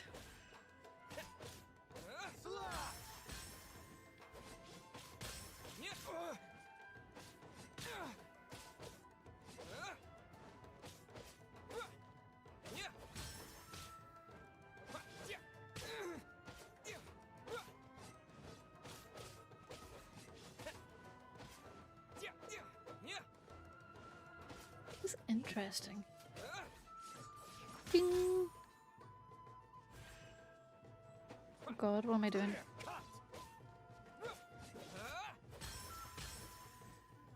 Yay!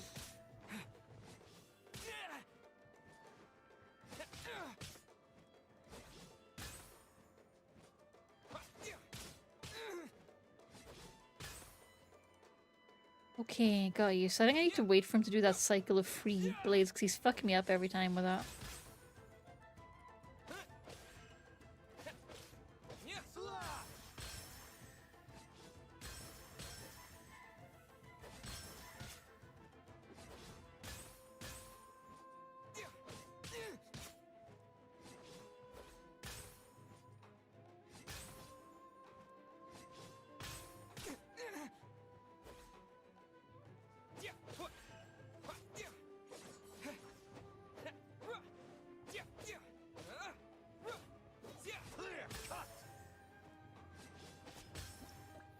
Hey, that was a scuff to say the least. I'm not proud of that one. But we did it. Today's the third day of the competition. Ooh. The results for Ayaka's outfit should be ready, right? Let's check the bulletin board in Inazuma City. Outfit time. They know what I like. Which outfit team won? They know what I like. Sayaka in nice outfits. Battle pass level 40. Oh, those are counting as the main challenges. That's nice. Don't remember which of these I need, so I'll leave that for now.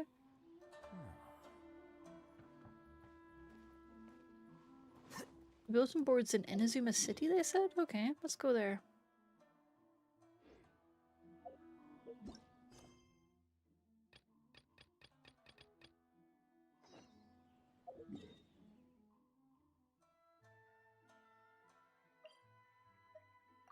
It's gotta be the Spring Blossom outfit, right? It's gotta be her actual outfit. There have been many poorly written applications lately. I guess I'll just have to reject them all.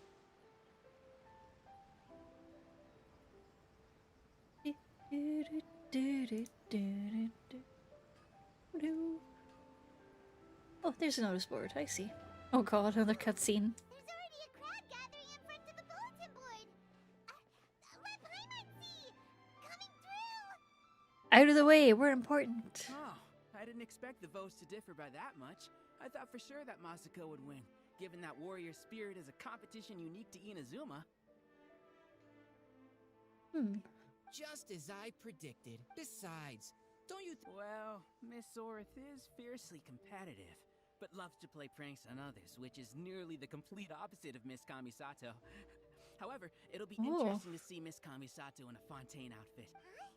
What are they talking about? Oh, look! There's some options. Hold on. Didn't they say the choices were gonna be between What the four heck? seasons of Inazuma? When did they switch to cosplay outfits for light novels? Oh, I bet there's been some sort of mix-up with light novel work and the votes, hasn't there? Paimon thinks we need to find out what happened.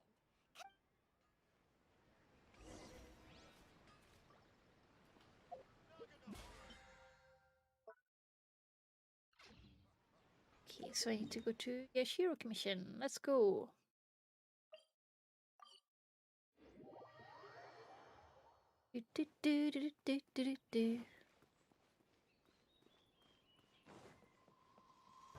Hi Ayaka, how's it going?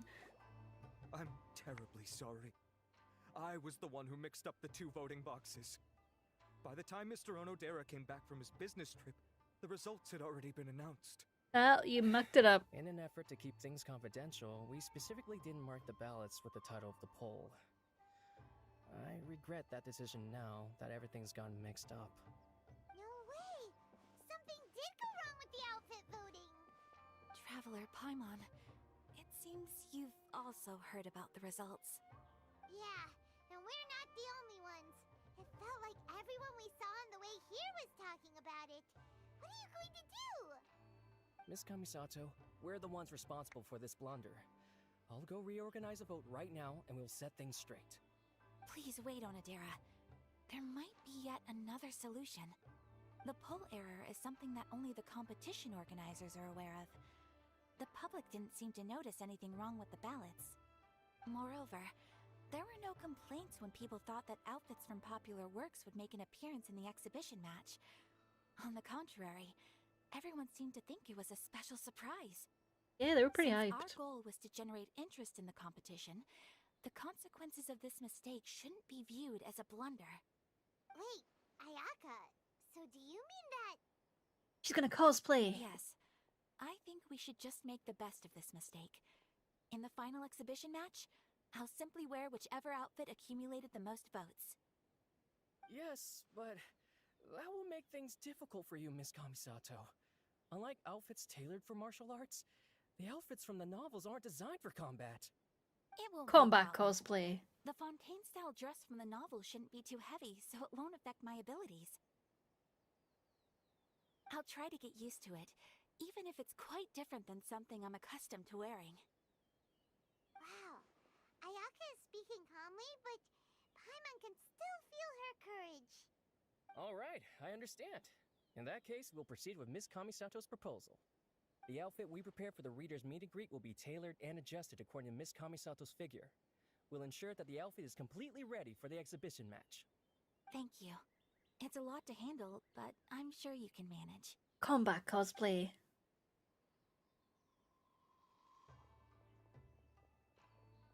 Ayaka, will you really be okay wearing some character's cosplay in the exhibition match? Cosplay. You're not pushing yourself because we're here, are you?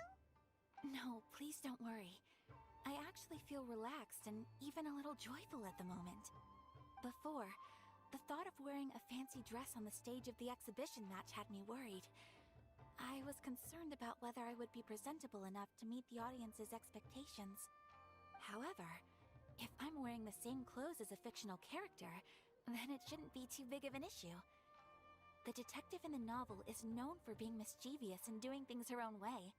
Detective Everyone Ayaka. watching the exhibition match will be able to experience something new in a traditional form.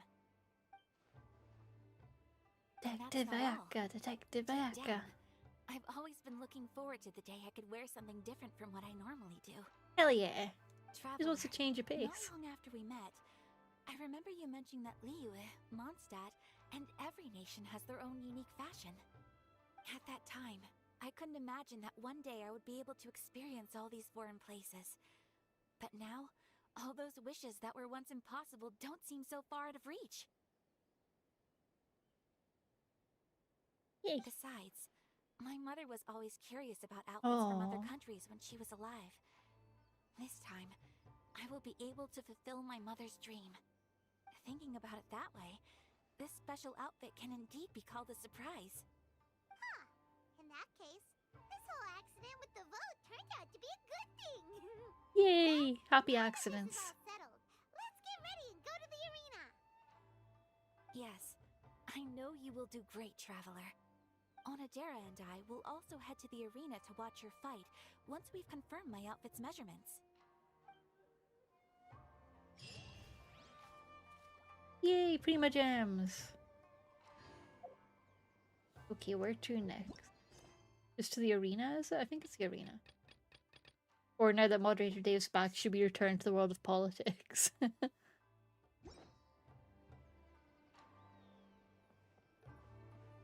I'm not seeing another pop-up for the event.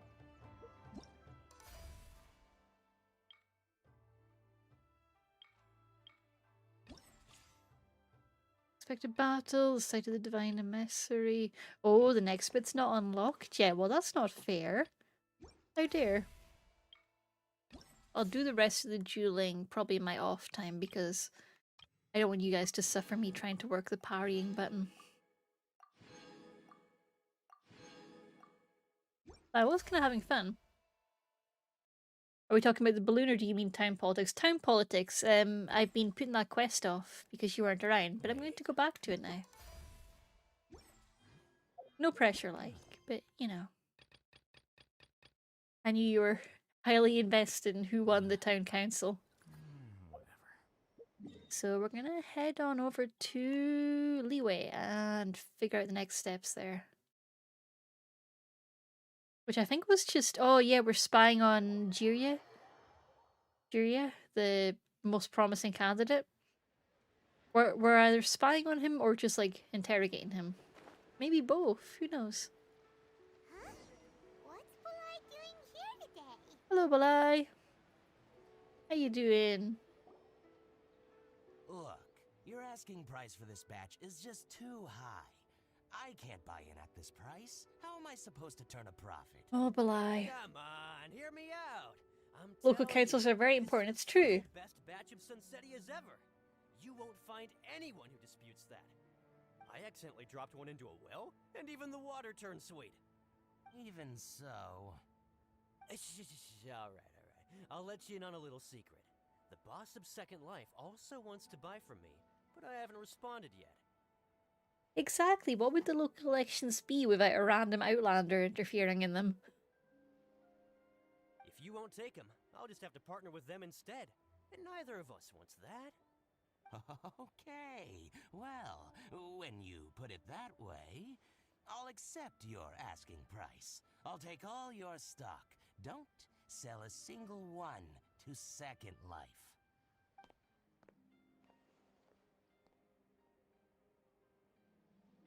Oh, what are you doing here? And to be clear, these Sunsetias are mine. I got to them first. Don't get any ideas.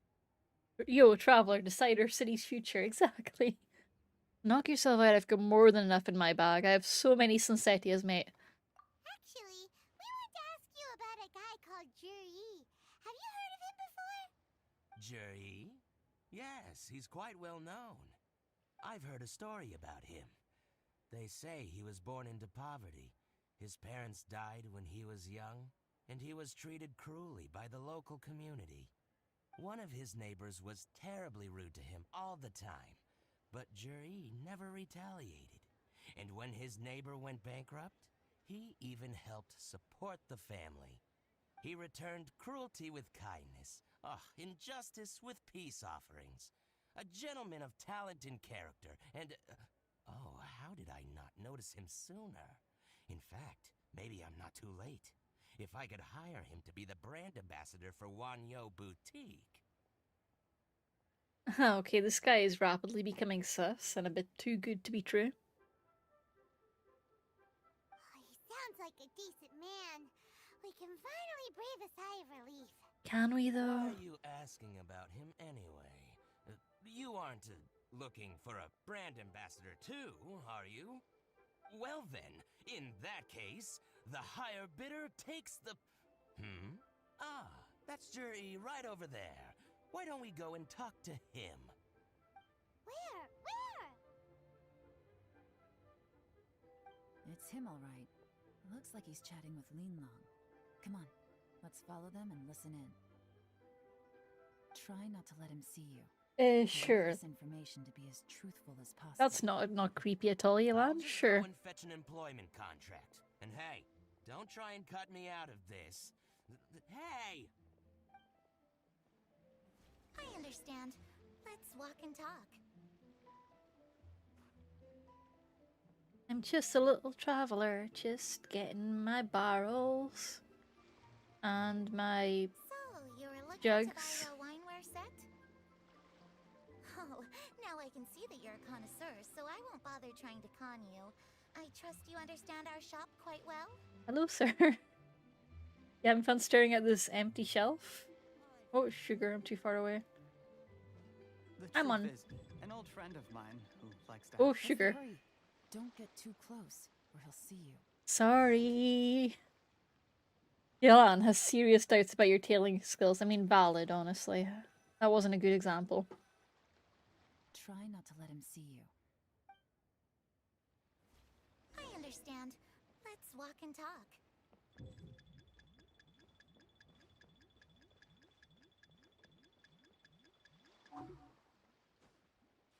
What are you waiting for? We won't hear anything at this rate. The response time right now between the game and me is not fun. The lag. The lag. I'm trying, but it keeps lagging out. Let's walk and talk. Do, do.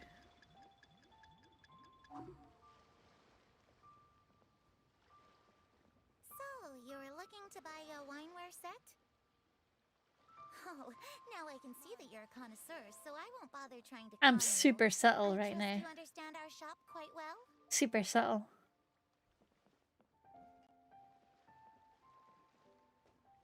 The most The subtle. truth is, an old friend of mine who likes to have a drink now and then.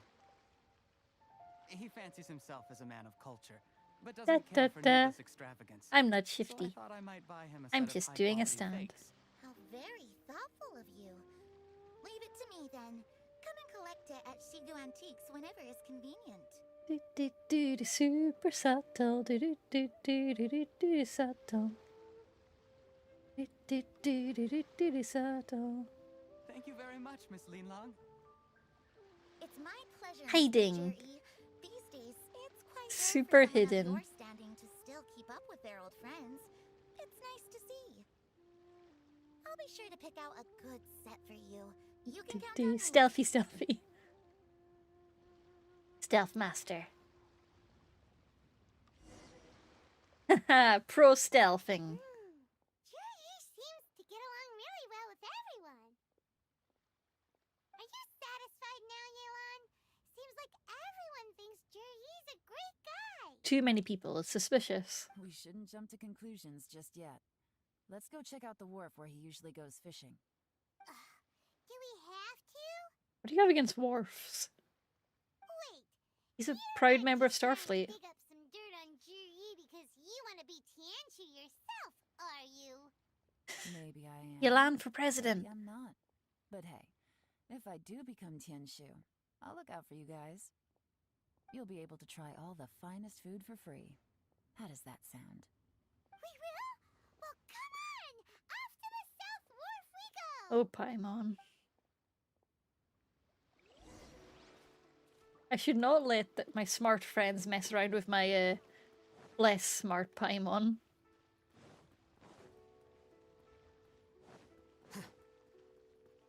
Something taking advantage. Pigeons!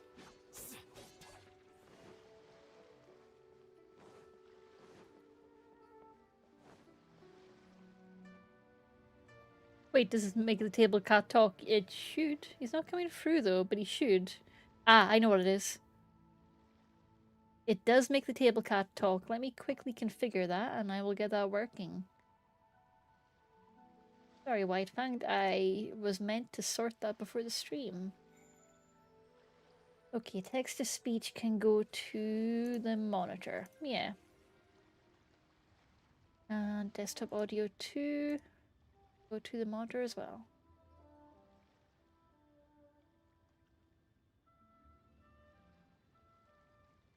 And if you'll permit me a second to do a quick test. Which is exactly why I took the position.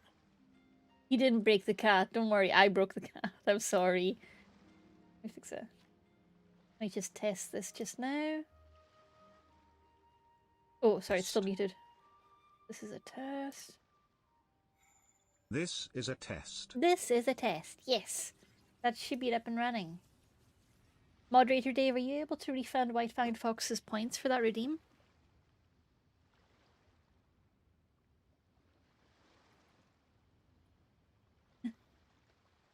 Well, there you go, well, why isn't that coming through? Why isn't that coming through? Everything's configured. Everything's configured. Why isn't that working? Okay, you know what? I can fix this. I can fix this. All hail Ego. All hail. There have been many poorly written applications lately. I guess I'll just have to reject them all. All hail Ego. All hail. All hail. All hail. I may have messed that up. Wait, does this make the table cat talk? You bet it does. Wait. And if I save it now as user message, This is a test. should hopefully be it working again. All hail Ego. I'll just run a quick test myself and make sure. I'll heal. I'll heal. The scribe's work is simple. Let me quickly run a little test. The scribe's work is simple. Which window? Hiding in my 1,000,001 tabs. How dare you silence Ego? I'm sorry, I had to fix that annoying buzzing noise.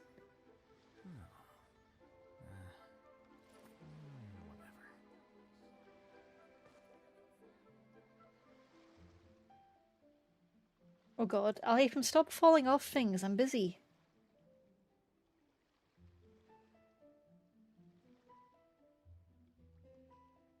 What is 122?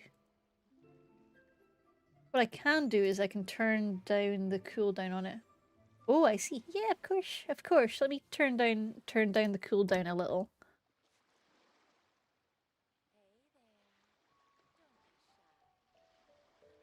Ego, ego, ego, ego, ego. Where are you at? Ego, ego, ego.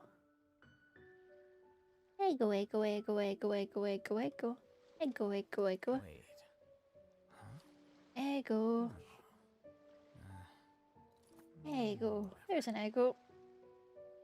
Points are low. Does it ask for the text? Okay, yes, looking good. And let's take the cooldown to. Can I do 0.5 minutes? Book learning alone is not enough to cultivate intelligence. Okay, I can only do 1 minute, so it has to stay as it is. Prime examples. I can't set it to 0, unfortunately. It's staying at a minute, but that should be it back. Let me quickly do a little test.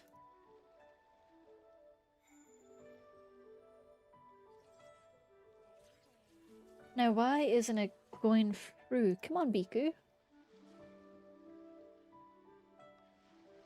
This is a test. The test is working fine.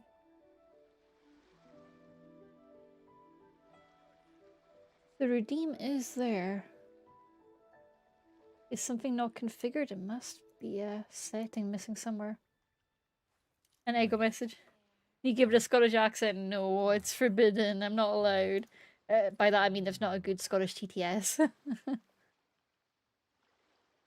So the settings are saved. Yeah, all the TTSs are a bit naff. So he remains staunchly English.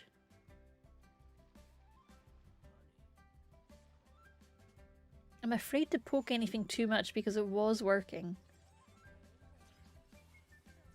But I can lower the cooldown.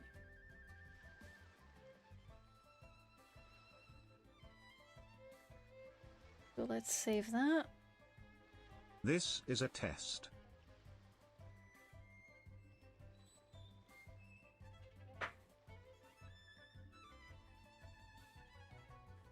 Wait. Huh? No. Whatever. Still not quite working. I'll try one more thing to try and fix it, and then if not, I'll just pause it for the stream. Modules. Mouse. There have been Sound settings. Ah, okay, maybe if I do it this way. I guess I'll just have to reject them all. And then if I try it.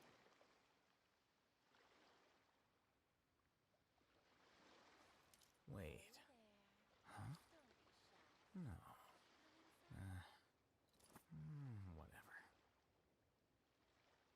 I still don't think it's working. That's annoying because everything is configured correctly. Desktop audio is configured.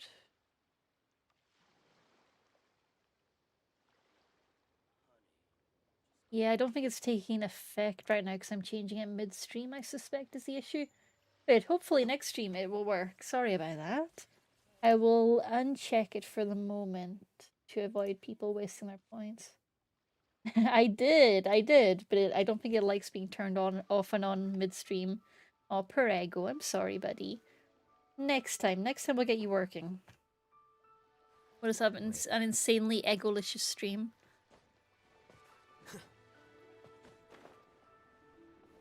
Do do do do do do do do do. To the wharf. Taking the most awkward path to the wharf.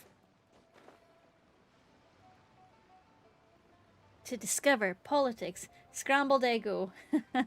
No, I can't throw it out the wall. Poor Scrambled Eggo. Yeah, he's very scrambled. Aren't you, bud? The wharf is as busy as ever. Wharf! I'm sure the anglers here sometimes sell their fish to the nearby fishmongers.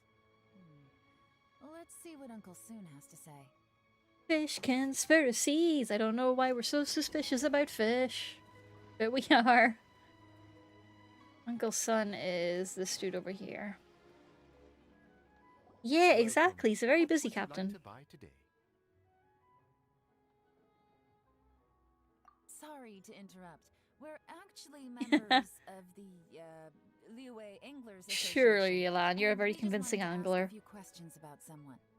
We've heard about this young man called Jur-Yi, who's supposed to be a fantastic fisherman. Just wondering if you happen to have heard of him? Whoa! Yelan made up a whole fake identity without batting an eyelid. Ah, yes, Juri. He's been making quite a name for himself recently.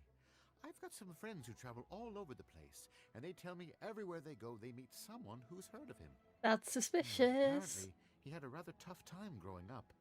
Had to work several jobs alongside his studies to make ends meet. How does that saying go? What doesn't kill you Giant makes you sushi, stronger. yes. Nam nam nam. Nam Well, nam if there's nam. anything to that Nam. logic, he's sure to be phenomenally successful one day. Yeah, we think so too. But I'm afraid your Anglers Association might be in for a disappointment. His accent is fun. Oh? Why is that? He's good at a lot of things, but fishing isn't one of them. He fishes at the wharf and sells what he catches to me on occasion. His catches are always mediocre. Not terrible, but equally nothing to write home about. If you're looking to recruit some new members, though, I do know a few top anglers I could put you in touch with. Give me them angler Sounds contacts. Fantastic. I've got a couple of other things to attend to right now, though, so why don't I come back some other time and we can chat over a drink? Sure thing. See you. Bye. Everywhere they go, they meet someone who's heard of him. Come on, let's keep asking. Jur-Yi is Blackbeard. He's just fueled entirely by his own mythology. Okay, I need to find more people to speak to.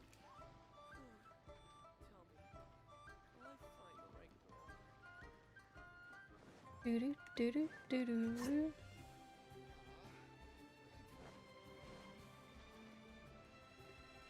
What about Uncle Gio? Here to buy some Uncle fish. Gao. It's 300 for one or 3 for 1,000. We've been through this, Uncle Gao. It's a shit deal. They're gone. Hello, we're from the Society Nam, for sushi. Fish Price Research. We'd Just just like to ask a few questions. Nam. Switched identity again. Society for Fish Price Research. I haven't done anything illegal. Stay out of my business. Oh yeah? Suspicious. Please, don't worry. We're just here to conduct a simple survey. We've heard about a certain Jur-Yi who's been selling fresh fish at low prices in this area recently. Do you know anything about this? Dun dun. So this isn't about me. You should have said something, you know. I know the guy. I can tell you what I know. I haven't heard anything about him selling fresh fish at low prices, but it wouldn't surprise me if But I it hear he was. sells seashells on the seashore. Oh? Why is that? Because he's so poor. His parents died when he was very young, and his alcoholic father still owed a huge amount of debt. No one wanted anything to do with him. At least this part of his story is consistent. He was still a kid when he first came to the wharf. His clothes were ragged, and he had a bandage wrapped around his head.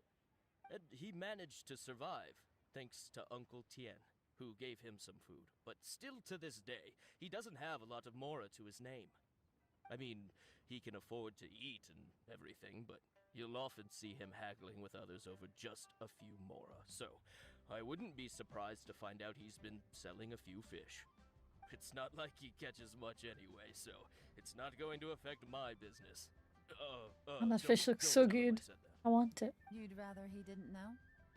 Well, I spoke to him once, briefly, and I just had a feeling that he really cares what other people think of him.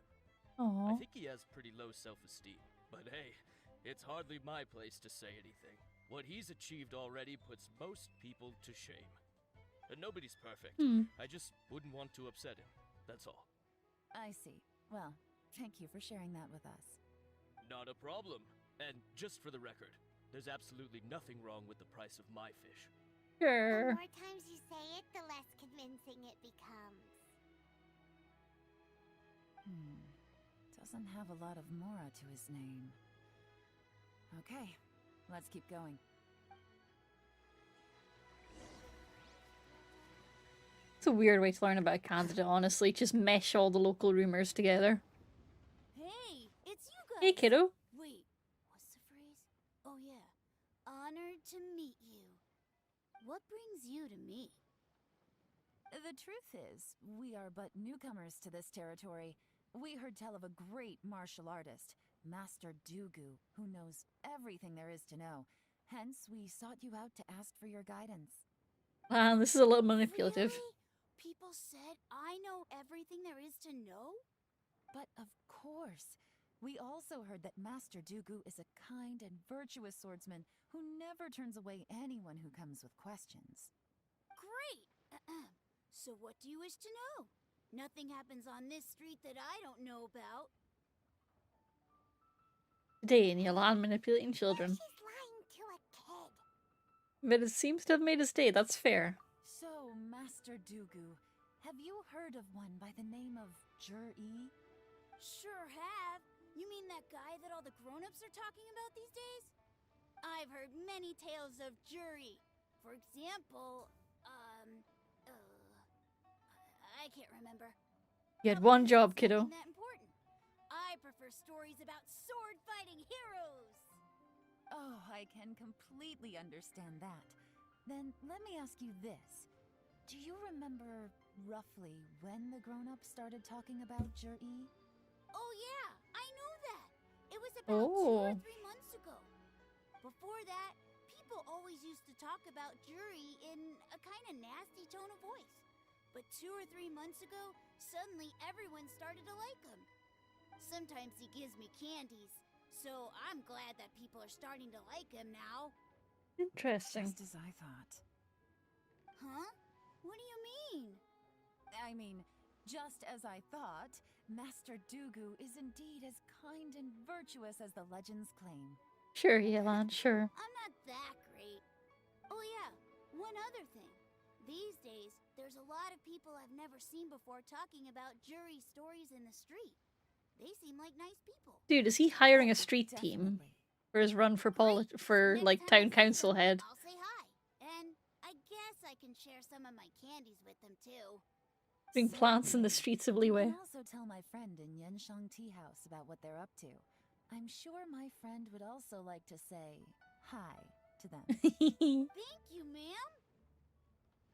You're welcome.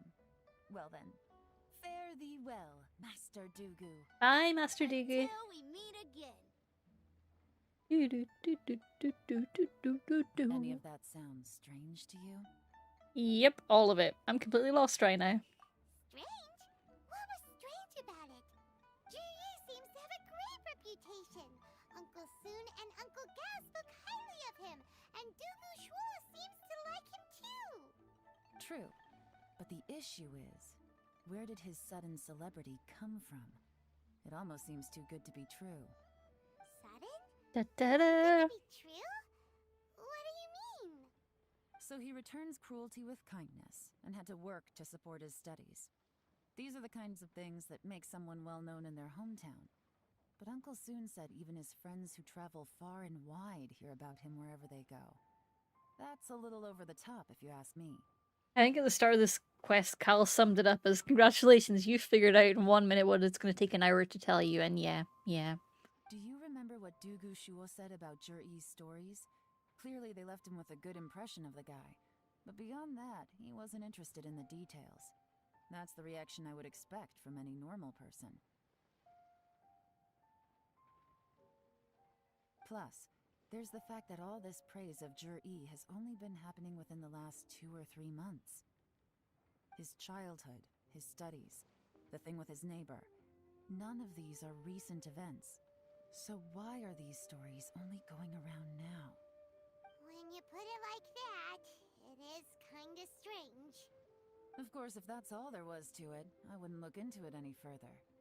Jur-E was born into a poor family. Paying people to get his stories out there is within the rules of the game as far as I'm concerned. The problem is, do you remember what Uncle Gao said about him? He's stayed poor his whole life. Everything he's earned he's either spent on studying, traveling, or paying off debts. I don't think he has the mora to pay for a publicity campaign. Ooh, is he sponsored by the Russian media? I mean, the Futui. Right. And that changes everything.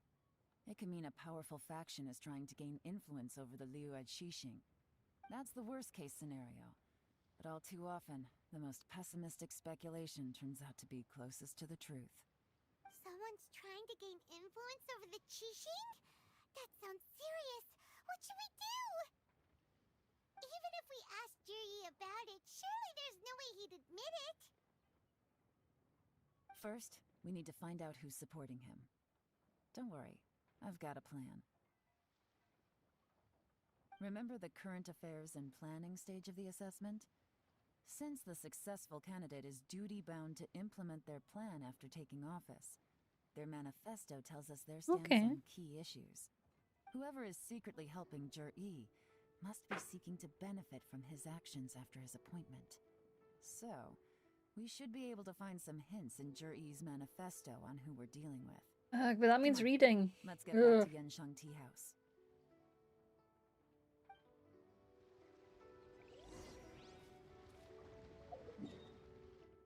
To the tea house, do do do do do. Oops, I went the wrong way.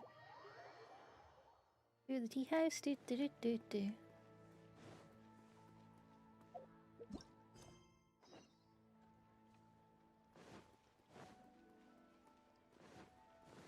Ba ba ba da ba ba ba ba ba ba ba ba.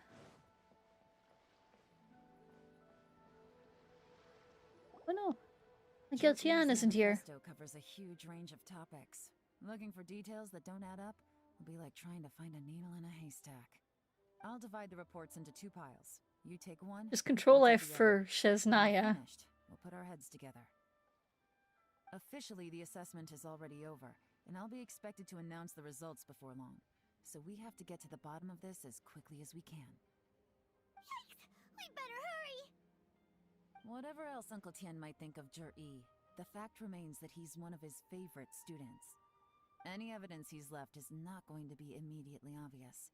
We'll have to look carefully and think critically. Tartar Taglia, lover of the Russian queen. I mean, Snaznayan queen. Even though Yelan took half, well... Oh, it's fine, Paimon. Roads.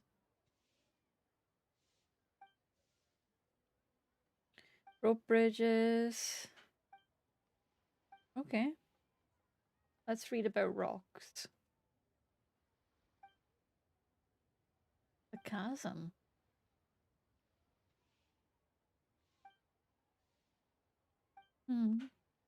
And the sea. Okay.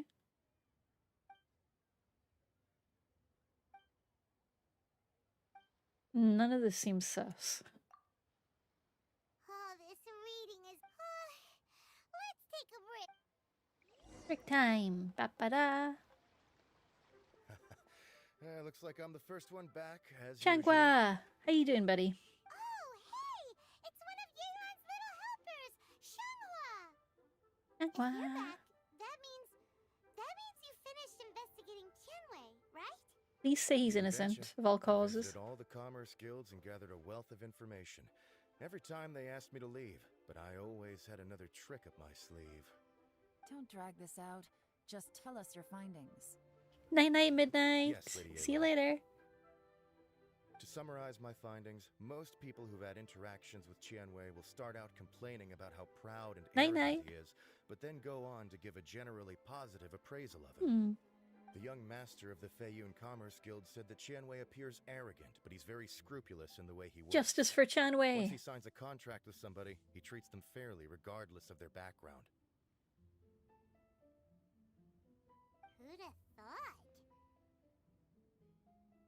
Is it possible that his reputation is fake? Is there any way you can check the accounts of the businesses under his name? So In thorough. I theory, love that. should be very difficult. But here's the thing. I asked around and found out that almost all of Qianwei's accounts are open to the public. Where he buys from and sells to should be confidential business information, but he doesn't seem interested in protecting it at all. Qianwei often sees business opportunities that others don't, but once he's made enough mora off of it, it's like he gets sick of it and releases all of his trade secrets. It's like he wants people to know that they still can't beat him, even if he shares all of his secrets. The fact that someone like that can still make mora is pretty infuriating. I kind of like when you that think trolling about it. energy. What a strange guy. It's like he's not doing business to make mora, but instead... To validate his theories. No wonder his manifesto contains so many insights. It's all the result of his first-hand experimentation. Ooh. I'm back. Huh? Ah. Oh, poor Wen Yuan. Why do you think? Obviously, because I possess superior skills and am always one step ahead of the competition. Well, when you're the competition, at least. You... Ugh, whatever. I'm not getting into an argument with you. If I hadn't had something else to take care of on the way, I kind of love them. long before you. I want more of them. Lei Lan, I have finished investigating Minghua. Well, Please tell me all's good. The Ministry of Civil Affairs says that Minghua struggles to get his words out when he gets nervous, especially when he's chatting with strangers. But after a few days of getting to know him, you can pretty much have a normal conversation with him. On the whole, the feedback from the Ministry of Civil Affairs was very positive. He always considers the things that everyone else overlooks. Oh, good. In your opinion, was the Ministry of Civil Affairs' appraisal of Minghua at all exaggerated? I don't believe so. Minghua is someone who has slowly but surely earned the reputation he has today. According to Miss Yu, the ministry often gets Minghua to take a final look at projects before they're implemented. People feel much more confident in something if it has his stamp of approval. Oh, and also, there was once someone in the ministry who was lying and cheating to try to advance their career. Minghua gave them the scolding of a lifetime. Apparently, he can be terrifying when We he love to loses his see temper. it. I haven't seen He it fights for myself, though. justice. Whoa, that's hard to imagine. Like I said before, things are not always as they appear. Ah, so that's what you meant by that. I'm starting to get it now. Thank you both. You're free to go now.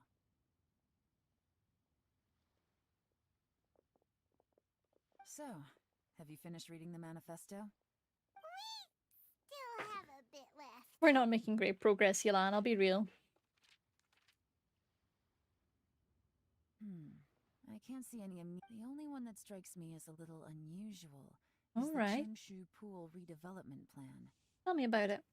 Qingshu Pool has always been home to many secrets. Plus, Ajdaha once wrought havoc there, so there are even more secrets buried deep underground. At some point, a long time ago, with... So, did they find any treasure? None. The ruin was completely impenetrable. The only way they could have gotten through the solid rock would have been by blowing it open with a special kind of explosive. The technology wasn't mature enough at that time, so the excavation project was shut down and the treasure became a mere legend. Jur-E's manifesto focuses on solving problems, and this treasure hunt seems extremely risky. It seems out of step with the rest of his plans. Still, this one fact Is he working with the treasure hoarders? Everyone wants to get their hands on this treasure. Oh no, the Fatui wanted too, so still potential there. Even local Liyue factions. Did you find anything? Excavation, project, treasure? Did we read anything similar in our half of the manifesto?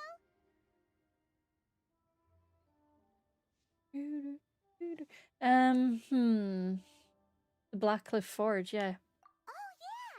Jur-E said the Blackcliff Forge workers should get right of first refusal if any suitable projects come up. Did he now? Well, that makes everything much clearer. So Jur-E wants the Blackcliff Forge to excavate the treasure of Qingshu Pool. Does that mean the Blackcliff Forge is Jur-E's secret supporter? No, not likely. I've looked into the Blackcliff Forge before. They aren't involved with any powerful factions at present. They do possess some specialized explosives, but it would seem more trouble than it's worth to put so many resources into a risky project like this. Still, since the clues are pointing toward the Blackcliff Forge, we should see where they lead. We may well find something new. Oh, tea and book time. Enjoy, dear Geek Place. We'll be winding down soon as well, I think. Both turned out to be completely different than what we thought. Ooh. What about Juri? Is there another side to him too? Ooh. The mystery of Juri. Okay, we're gonna head to the teapot and do a few wishes, and then I think we're gonna wind down for the evening. I forgot where my teapot is. Yeah, a few wishes, and then we will head on out. I'm struggling to find people to raid, so if anyone has any suggestions, do let me know. My one stipulation is we're not going to raid anyone playing the wizard game.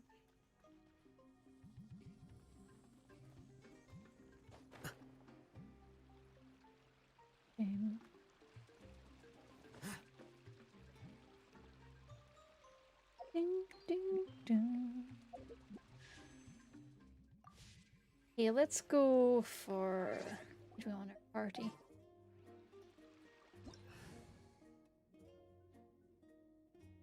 And we'll go for Hutao. Come on, Yelan, come home for Hutao. Please. We need you in our Hutao team. Please, please, please, please, please. Aww.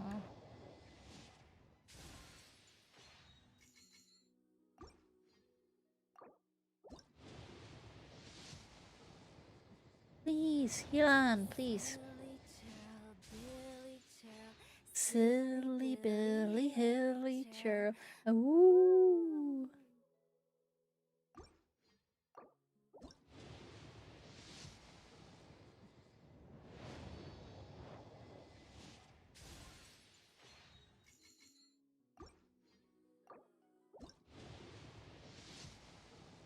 Ooh, not even a 4-star in this slot. Nope, I'm gonna have to keep doing events, get some primo gems. Refuse to spend money. Dun, dun, dun, dun. Also, let me quickly put together a little raid command using our new emotes because I'm excited for those. Silly churl, Billy churl, silly Billy Hilly churl. Do do do do.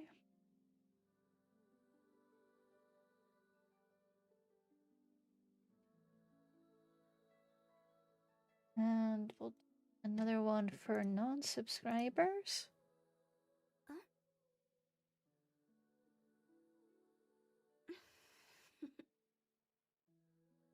Toodaloo.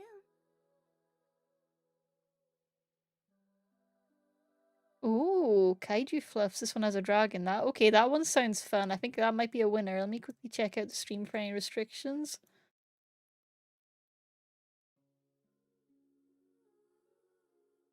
I'll do a quick check over just to make sure. Silly Billy Hilly churl. Oh, woo.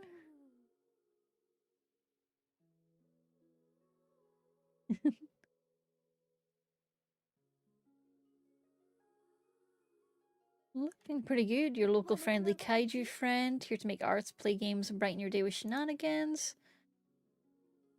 Chat rules, no racism, homophobic, or transphobia, no ableism, try not to spam, easy peasy. No chat restrictions that I can see, very cute emotes. Not seeing their pronouns on their profile. Where are your pronouns, that friendo? Not sure, but they're very cute, so we'll go have a look. Oh no. Oh my god, that looks amazing. Okay, yeah, we're definitely raiding them. Okay, we're gonna go raid Kaiju Fluff. They're watching old British Kaiju Fluffs. There we go. Their channel is intended for mature audiences, just like this one, so we should be good. Let me quickly switch to just chatting while we wind down. In fact, I'll go back to wiggle mode. Wiggle, wiggle, wiggle, wiggle, wiggle, wiggle. Hi! Wiggling as we head off. So the raid commands are in the chat. We've got non-subscribers with the buy hearts and subscribers with the wiggle. Wiggle Nation! But yes, they're your local friendly kaiju here to make art, play games, and brighten your day. They're watching some wild looking old BBC media. That's super exciting. And their avatar is freaking delightful. I love it. It's like a cute monster person with clown makeup on just now. I love it. I love it. Zarlaxis, it was so good to see you. I hope everyone has an amazing, amazing week ahead of you. I love you all very much. I think you're all going to enjoy Kaiju Fluff's stream. Have a lovely time. I will see you very soon. And let's go kick off this raid. Bye bye now.